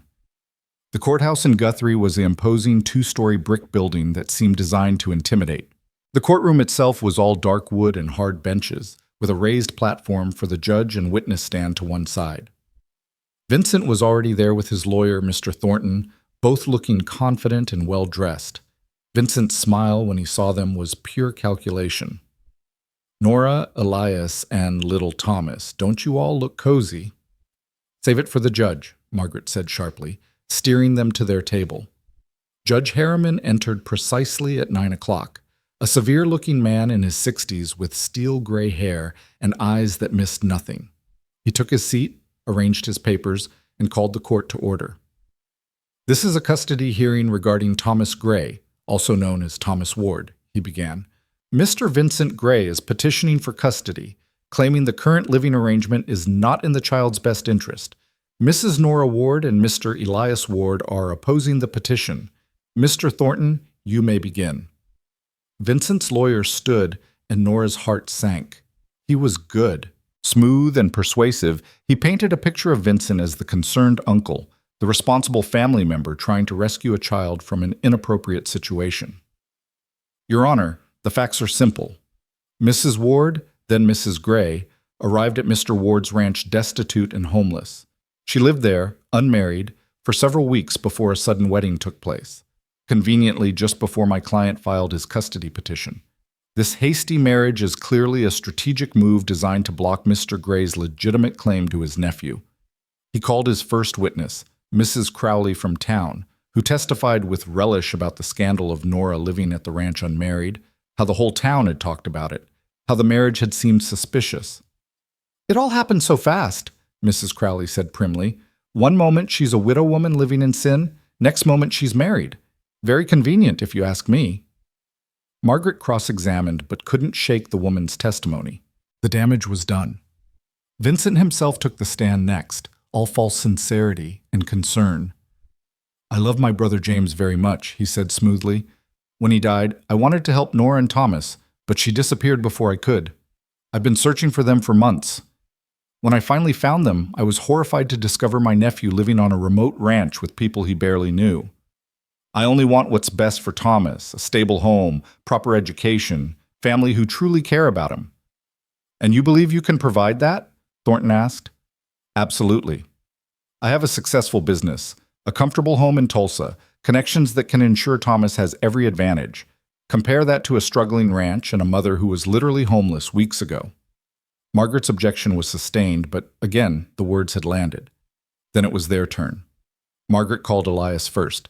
He took the stand stiffly, clearly uncomfortable, but his testimony was powerful in its honesty. Mrs. Gray, Mrs. Ward now, came to my ranch in desperate circumstances, he said. Her boy was sick, she was exhausted, and I helped them because it was the right thing to do. She worked for wages, same as any hand. The marriage came later, yes, but not because of Vincent Gray's threats. It came because— He paused, then looked directly at the judge. Because I fell in love with her, and with her son. They became my family. That's the truth of it. But the timing, Mr. Ward, Thornton pressed on cross-examination. You married Mrs. Gray just days before Mr. Gray filed his petition. Quite a coincidence. Not a coincidence, a necessity. Elias's voice was hard. Vincent Gray showed up making threats, claiming he'd take Tommy. I married Nora to protect her, yes, but also because I wanted to. Because by then I couldn't imagine them leaving. Because they'd become my family in the ways that matter. Thornton tried to rattle him, to make him admit the marriage was fraudulent, but Elias held firm. When he stepped down, Nora saw the judge making notes, his expression thoughtful. Nora testified next, her voice shaking at first but growing stronger as she told their story. The desperation that led her to Elias's ranch, his kindness, the way Tommy had blossomed under his care. My son was dying when we arrived, she said, looking directly at the judge. Mr. Ward saved his life. Then he gave us a home, gave Tommy a father, gave me a chance to be more than just a woman struggling to survive. Yes, we married quickly. But I've loved more slowly, and that didn't guarantee happiness either. Sometimes love comes fast, Your Honor. That doesn't make it less real.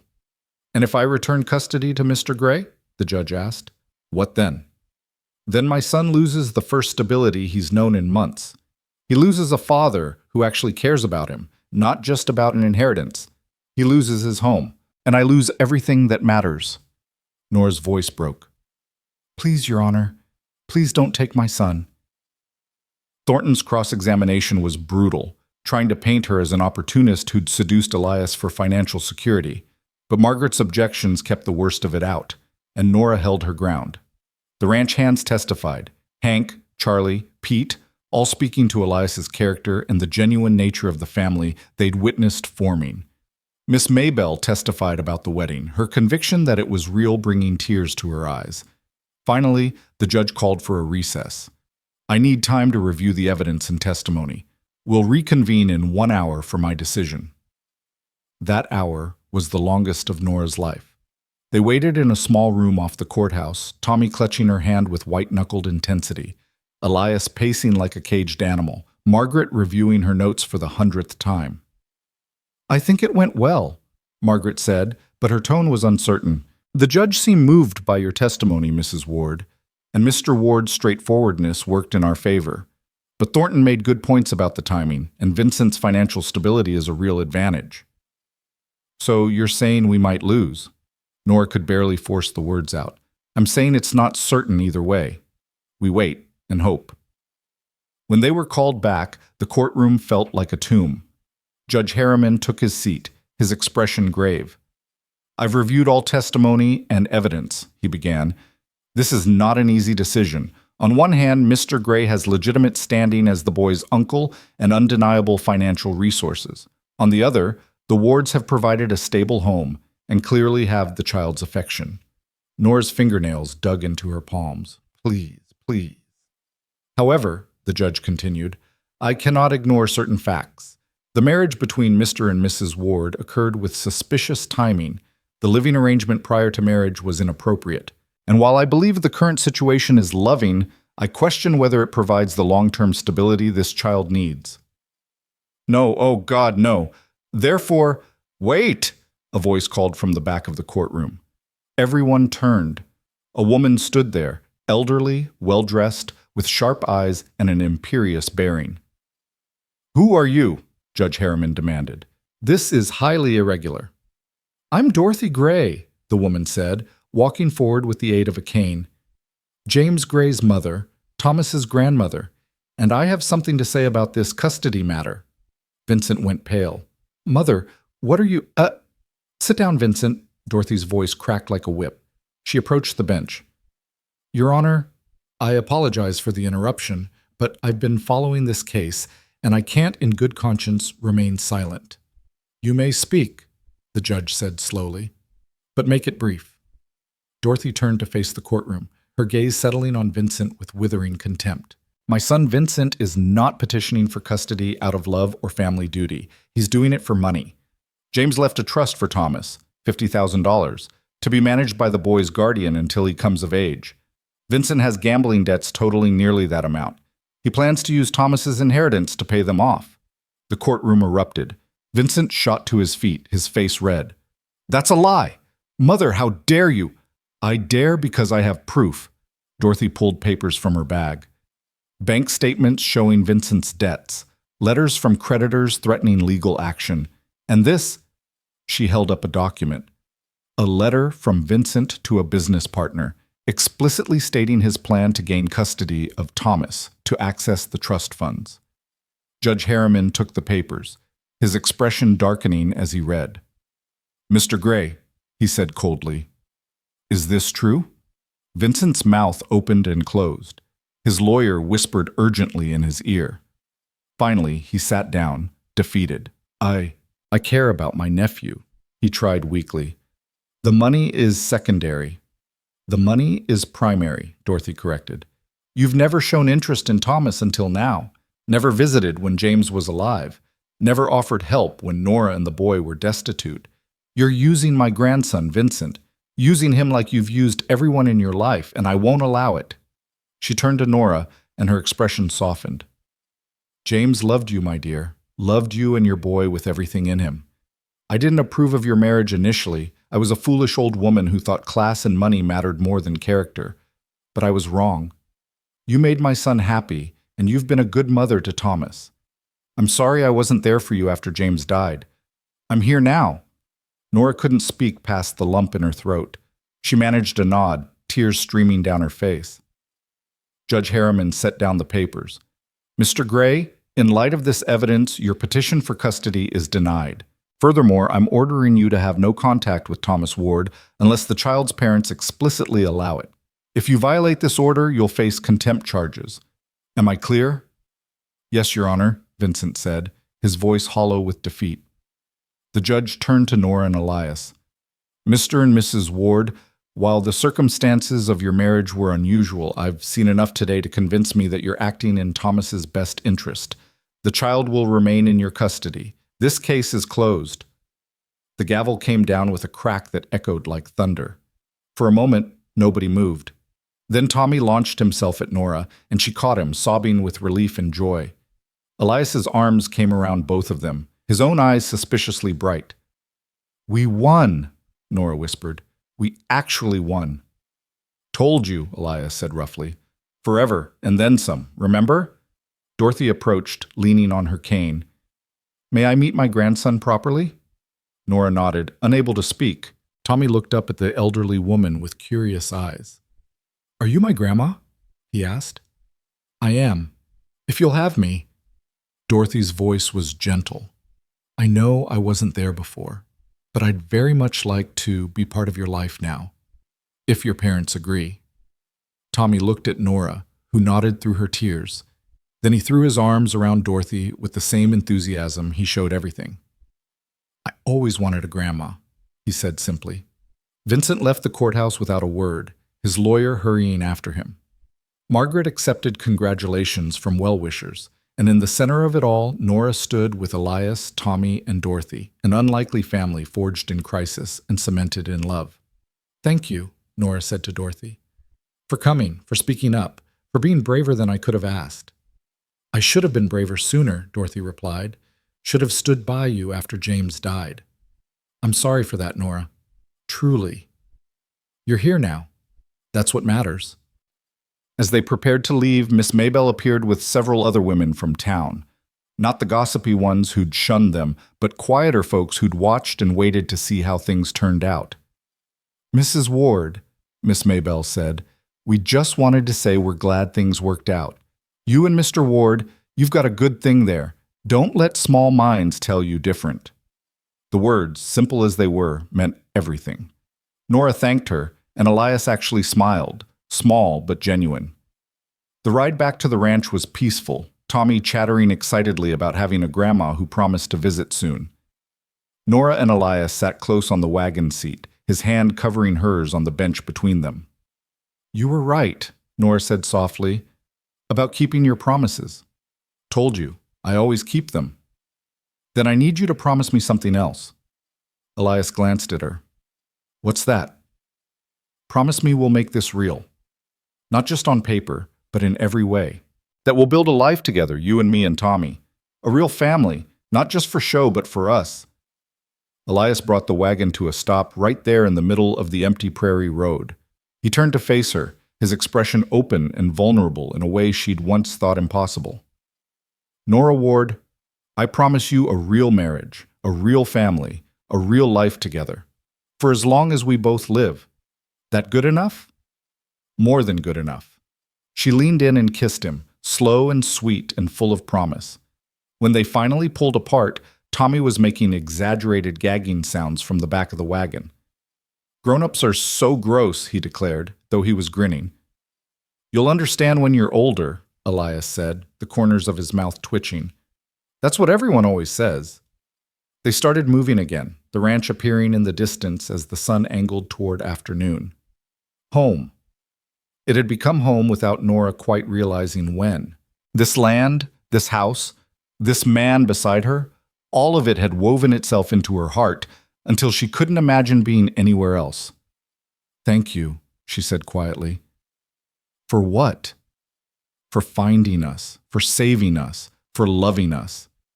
Elias's hand tightened on hers. "You saved me too, Nora, brought me back to life when I thought I was done living.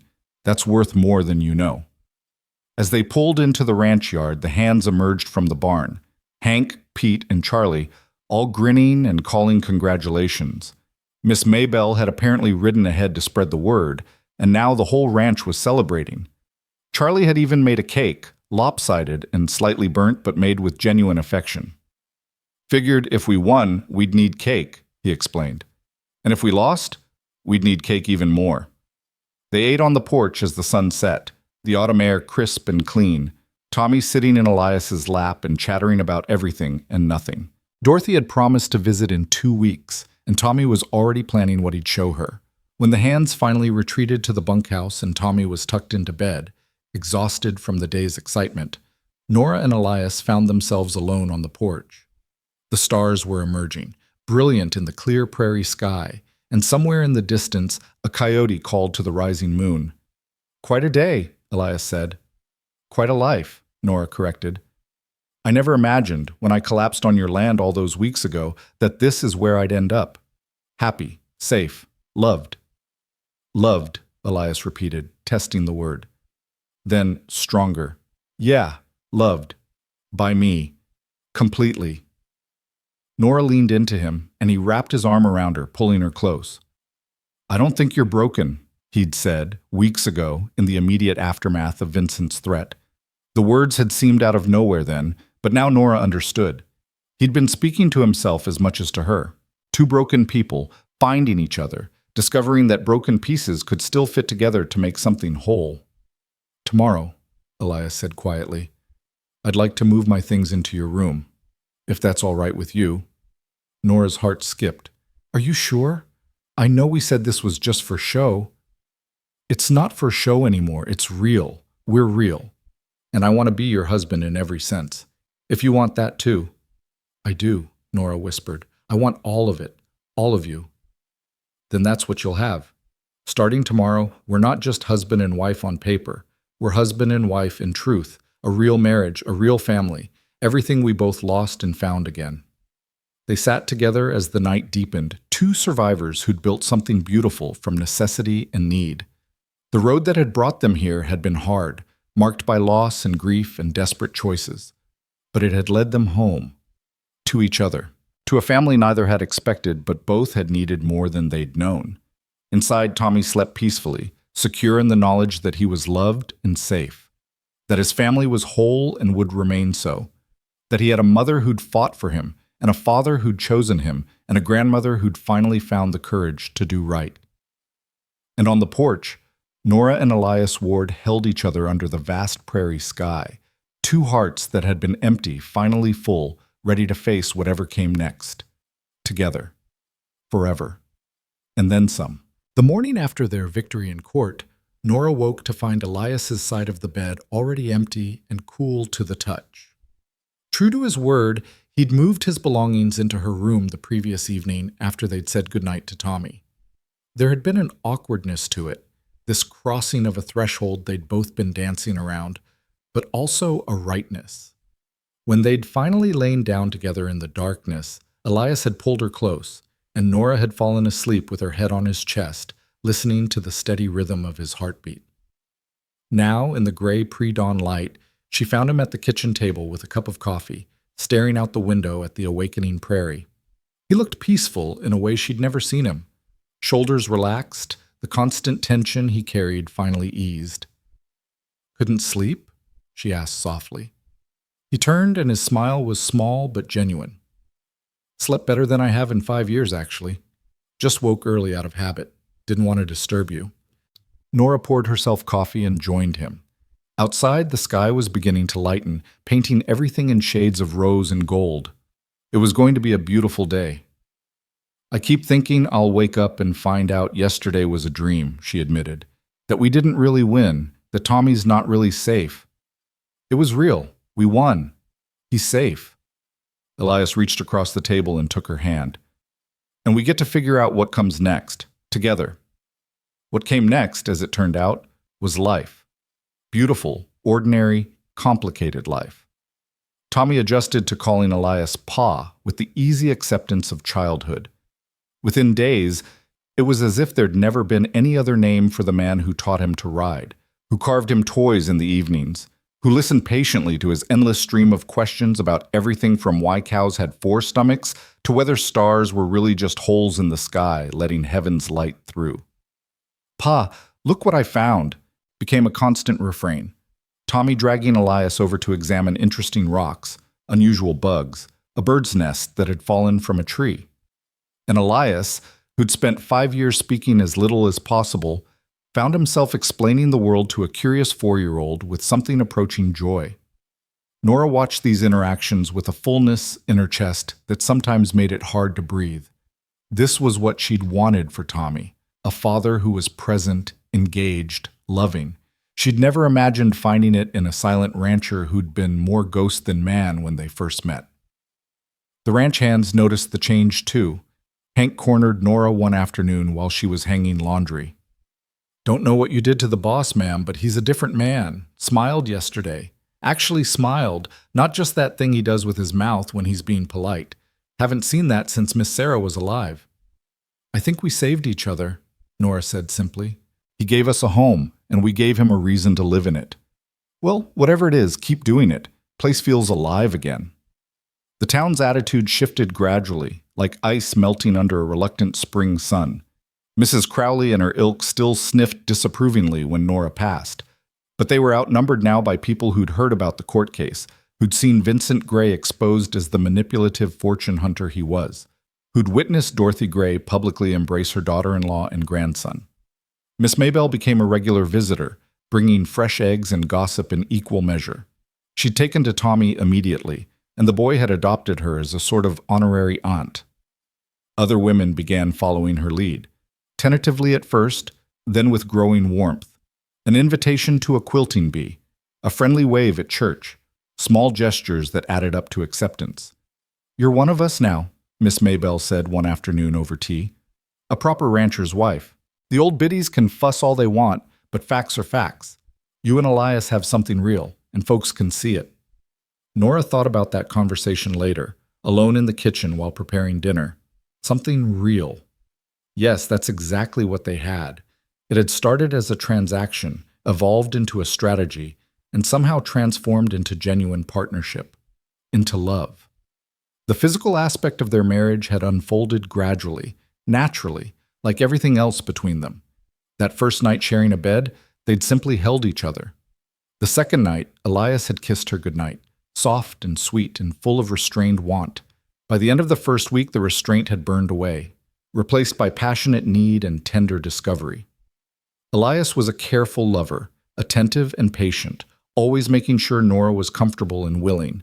There was a vulnerability to him in those intimate moments, a dropping of the walls he kept up for the rest of the world. Sometimes afterward, he'd trace patterns on her skin and talk about Sarah, about the guilt he'd carried for not being able to save her, about how loving Nora felt like both betrayal and redemption. "She'd want you to be happy," Nora would tell him, "to live, not just survive." "I know, doesn't make it less complicated." Love is always complicated, but that doesn't make it wrong. 2 weeks after the hearing, Dorothy Gray arrived for her promised visit. She came in a hired carriage loaded with gifts, toys for Tommy, books for the house, practical items like new linens and kitchen equipment, but more valuable than any material gift was her presence itself, the bridge she was building to the grandson she'd neglected. Tommy took to her immediately, charmed by this grandmother who listened to his stories with genuine interest and didn't talk down to him. Dorothy, for her part, seemed determined to make up for lost time. "He has James's eyes," she said to Nora one evening while Tommy was showing Elias a trick he'd learned with his wooden horse, "and his father's gentle nature. You've done well with him, Nora, despite everything." "I had help," Nora replied, nodding toward Elias. Dorothy followed her gaze. "Yes, Mr. Ward is quite something, isn't he? Not what I would have chosen for you, perhaps, but exactly what you needed. Sometimes life works out better than our careful plans." "I'm learning that." Dorothy stayed for a week, and by the time she left, she'd extracted promises of regular visits and letters. She'd also quietly handed Nora papers related to Tommy's trust fund, properly administered now, safe from Vincent's grasping hands. "James wanted this for his son's education and future," Dorothy explained. "It'll be there when Thomas needs it. In the meantime, I've arranged for a small monthly allowance to help with expenses. Not charity," she added quickly when Nora started to protest. "Investment in my grandson's well-being. Please accept it." Nora did, touched by the gesture and the implicit acknowledgement that while Elias could provide for them, every little bit helped a growing family. As autumn deepened into winter, the ranch settled into new rhythms. Morning chores done together, Tommy helping, with enthusiasm, if not efficiency. Midday meals with the hands, the kitchen filled with warmth and conversation. Evenings in the parlor, Elias working on ranch accounts while Nora mended or read, Tommy playing on the floor until he fell asleep and had to be carried to bed. These were the moments Nora treasured most, the quiet, ordinary ones that made up a life. Nothing dramatic or exciting, just the steady accumulation of days lived together. Shared glances across the dinner table, Elias's hand finding hers while they sat on the porch, Tommy's laughter echoing through the house. But not everything was peaceful. Winter brought its own challenges. In late November, a storm rolled in with unexpected fury, bringing snow and wind that howled like demons around the house. The cattle had to be moved to shelter, the horses secured in the barn. Elias and the hands worked around the clock, and Nora kept coffee and food coming, knowing the men needed fuel to work in such brutal conditions. On the second night of the storm, Elias came in half frozen, his face gray with exhaustion. Nora had hot water ready, strong coffee, a plate of stew that he ate mechanically while she removed his boots. "Lost 3 head," he said flatly. "Found them too late. The cold got them." "I'm sorry." Nora knelt before him, rubbing feeling back into his feet. "How are the others?" "Safe now, but if this keeps up—" He stopped, his jaw tight with worry. "It won't. Storm will break tomorrow, you'll see." "You a fortune teller now?" "No, just stubborn. And I refuse to believe we survived everything we did just to lose the ranch to weather." That got a ghost of a smile from him. "Your stubbornness might be my favorite thing about you." "Just one of many excellent qualities," Nora replied, standing to kiss his forehead. "Now finish eating and get some sleep. You're no good to anyone exhausted." The storm did break the next day, and the damage, while real, was manageable. 3 cattle lost was painful, but not devastating. The rest of the herd had survived, and as the sun emerged to glitter on snow-covered prairie, Elias allowed himself to breathe again. "We'll rebuild what we lost come spring," he told the hands, "and we'll be smarter next time. Build better shelters, plan better. We learn and adapt. That's how we survive." It was a philosophy that applied to more than just ranching, Nora thought. They'd all been learning and adapting, taking the broken pieces of their pasts and building something new. Christmas came quietly. Dorothy sent gifts by post, and Miss Maybelle organized a small gathering at the ranch with neighboring families. It was Nora's first real Christmas in years. The previous one had been marked by fresh grief and desperate poverty. Now she had a home decorated with pine boughs, a tree that Tommy had helped choose and decorate, and more food than they could possibly eat. Elias gave Tommy a leather holster with a wooden gun he'd carved himself, child-sized and perfect for the boys' endless games of cowboys and outlaws. He gave Nora a cameo brooch that had belonged to his mother, presented awkwardly but with clear intention. "Figure you should have something that's just yours," he said. "Something that says you belong to this family, this place." Nora's gift to him was simpler but just as meaningful. A photograph of the three of them, taken by a traveling photographer who'd come through town the previous month. In the image, Elias stood with his hand on Tommy's shoulder while Nora leaned into his side. They looked, Nora thought, like exactly what they were, a family. Elias stared at the photograph for a long time, his expression working through emotions he couldn't name. Finally, he set it on the mantel, right next to Sarah's picture, not replacing it, but joining it. "Both parts of my life," he said quietly. "Past and present. Grief and joy. I need both to be whole." Nora understood. She still wore James's ring on a chain around her neck, still thought of him with love and sadness. The dead didn't need to be forgotten for the living to be honored. That night, after Tommy was asleep and the house was quiet, Elias and Nora made love slowly, tenderly, and afterward lay tangled together in the darkness. "Never thought I'd have this again," Elias murmured against her hair. "A family, a home that feels alive, someone to wake up to." "Neither did I. Guess we're both lucky. More than lucky. Blessed." It was the first time Nora had heard him use that word, and it filled her with quiet joy. Winter gave way to spring with the usual prairie drama. Sudden thaws followed by late freezes, mud that sucked at boots and wagon wheels, the gradual greening of grass and emergence of wildflowers. The ranch came alive with new calves and foals, and Tommy appointed himself official helper, much to everyone's amusement. In March, Nora realized she'd missed her monthly courses. At first, she told herself it was stress or the change of seasons or any number of things. But when the nausea started and her breasts became tender, she couldn't deny the truth. She was pregnant. The realization filled her with equal parts joy and terror. She'd been pregnant once before, with Tommy, and that pregnancy had been normal and easy. But she'd also watched Sarah's story through Elias's grief-stricken recounting, 2 pregnancies that ended in tragedy, a woman who died trying to bring new life into the world. For 3 days, Nora kept the knowledge to herself, warring with fear and hope. Finally, she told Miss Maybelle, who'd become her closest confidant. "Oh, honey, that's wonderful news," Miss Maybelle exclaimed, then saw Nora's expression. "Unless it's not? Are you not happy?" "I'm terrified," Nora admitted. "What if something goes wrong?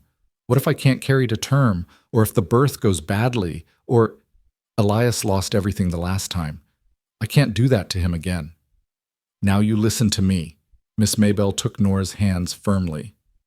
"You're not Sarah. Every pregnancy is different, and modern medicine has come a long way. We'll get you to a proper doctor, make sure everything's monitored. But you can't live in fear of what might happen. You'll drive yourself mad." "I know. I need to tell Elias, and I don't know how. How do I tell him I'm carrying his child when the last time—" "You tell him straight. Give him credit for being strong enough to handle it. That man has been through hell and come out the other side. He can handle joy too, even if it comes with fear attached." So that evening, after Tommy was in bed and Elias was going over the ranch books, Nora approached him with her heart in her throat. "Elias, I need to tell you something." He looked up, immediately alert to the seriousness in her tone. "What's wrong?" "Nothing's wrong. At least, I hope it's not wrong. She took a breath. I'm pregnant. About 2 months along, I think. The color drained from Elias's face. For a long moment, he just stared at her, and Nora's heart sank. This was what she'd feared, that the news would bring back all his trauma, all his loss. Then he stood, crossed to her, and pulled her into his arms with desperate intensity. You're pregnant, he repeated, his voice muffled against her hair. We're going to have a baby. Yes. Is this okay? I know after what happened with Sarah. Don't. Elias pulled back enough to cup her face in his hands. Don't compare this to that. This is different. You're different. We're different.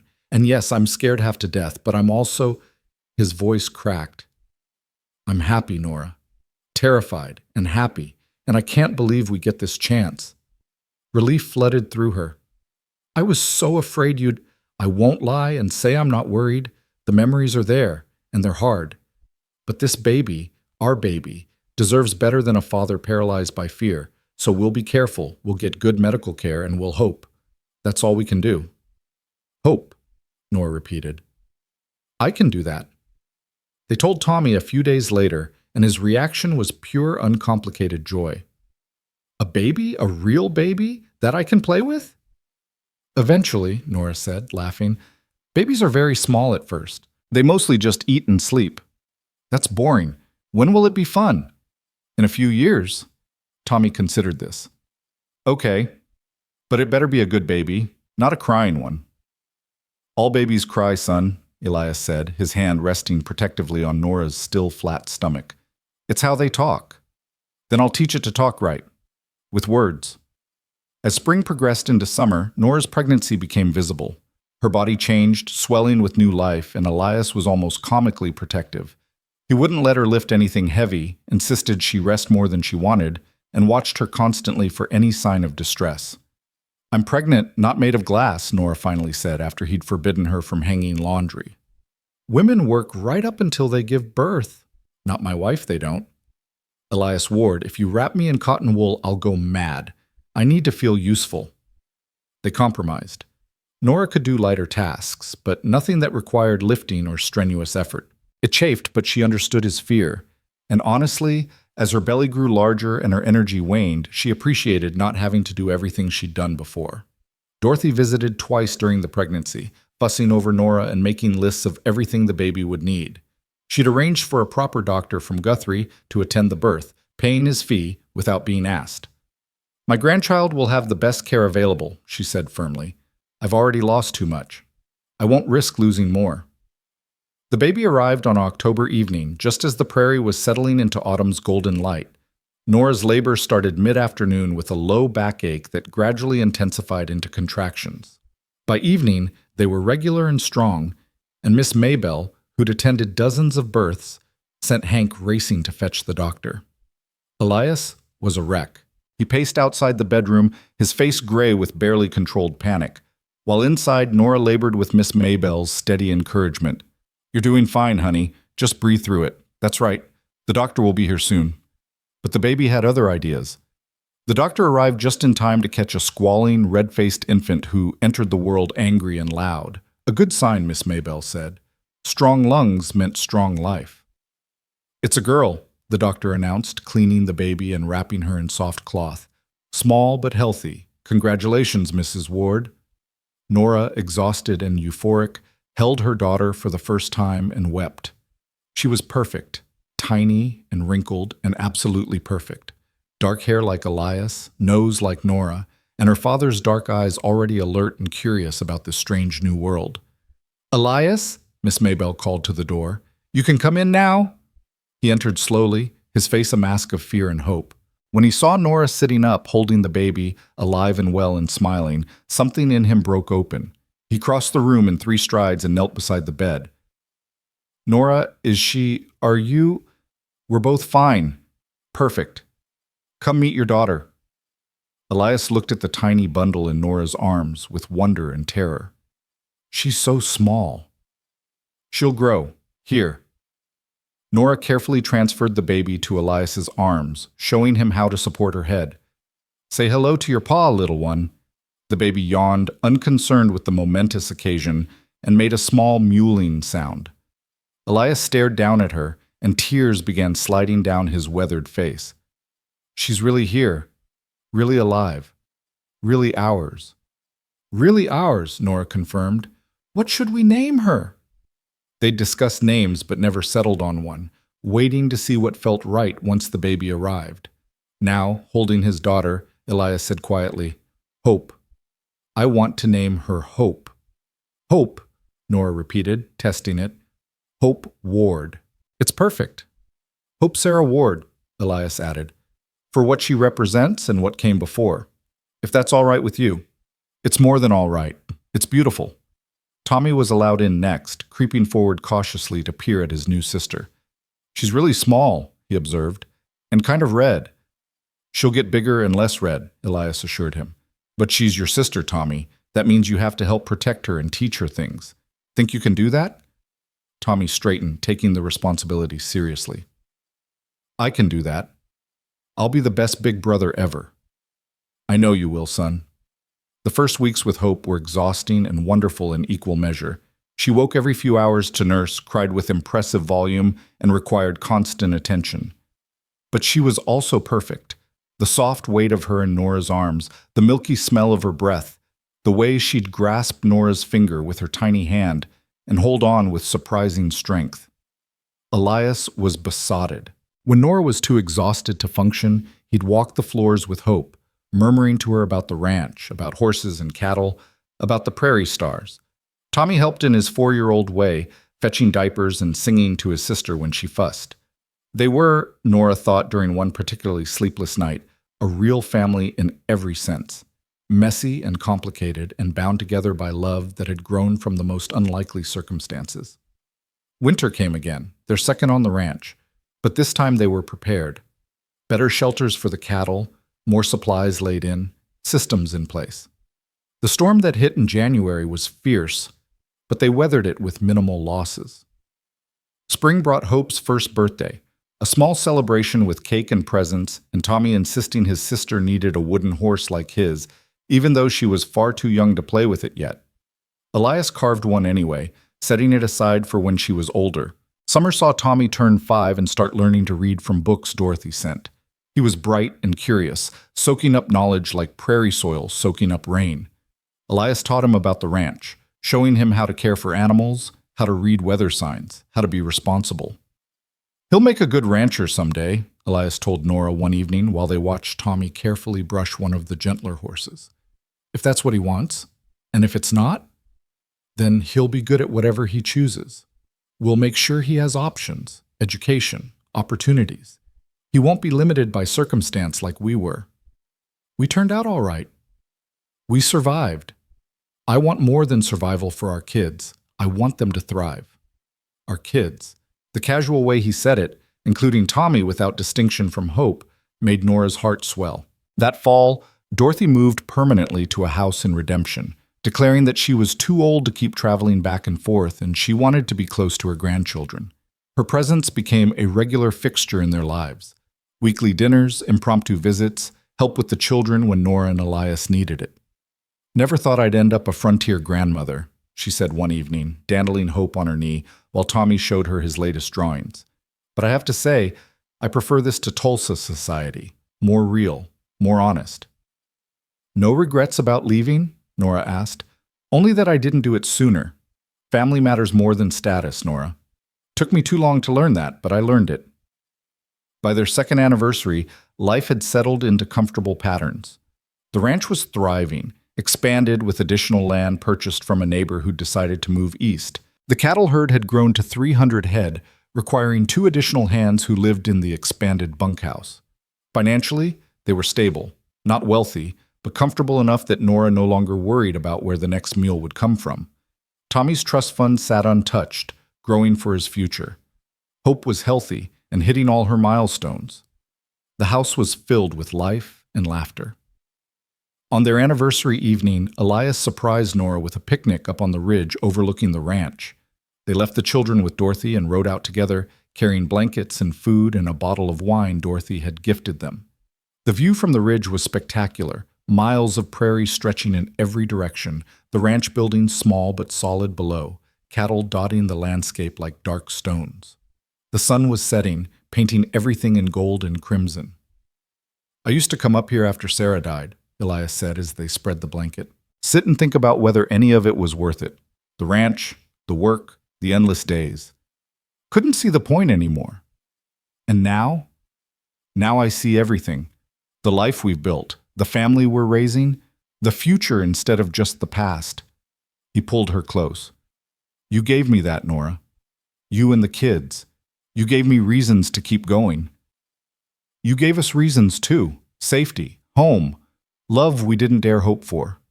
They ate and watched the stars emerge, talking about everything and nothing. Plans for the ranch, concerns about the children, memories of how they'd met. "I still can't believe you opened your barn to us," Nora said. "A desperate woman and her sick child.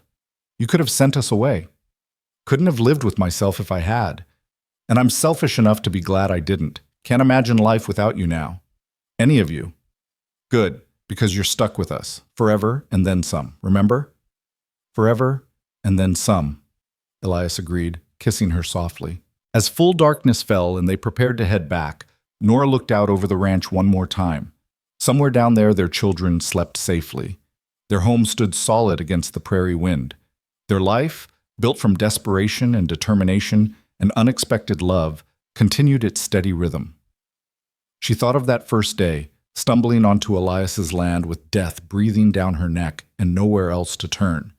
She'd been looking for temporary shelter, a brief respite before moving on to wherever the road led next. Instead, she'd found forever.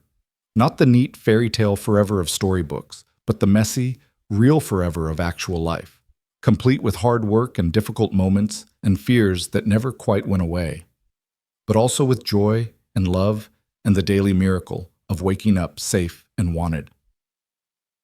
"Ready to go home?" Elias asked, holding out his hand.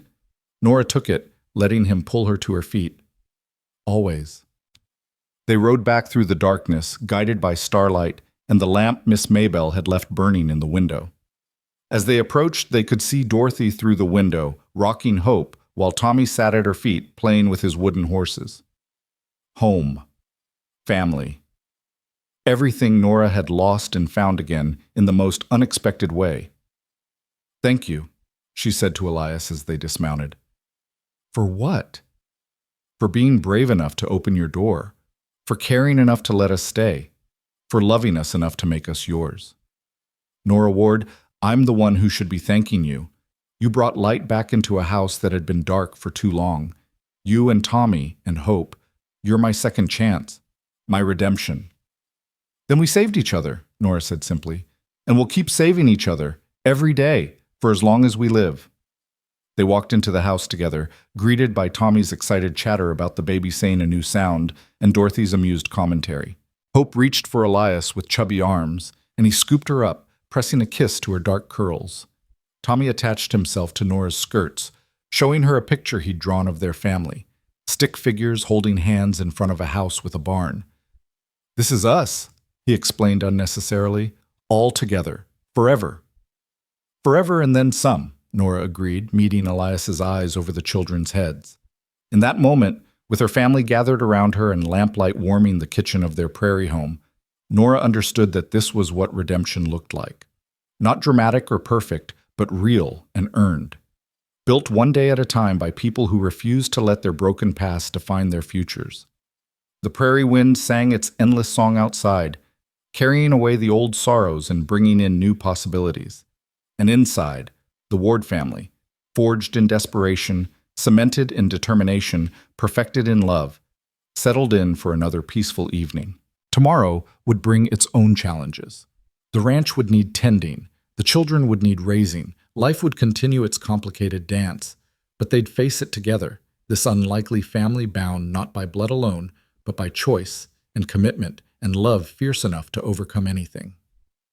Some stories begin with once upon a time. This one began with a woman at the end of her rope and a man at the end of his hope.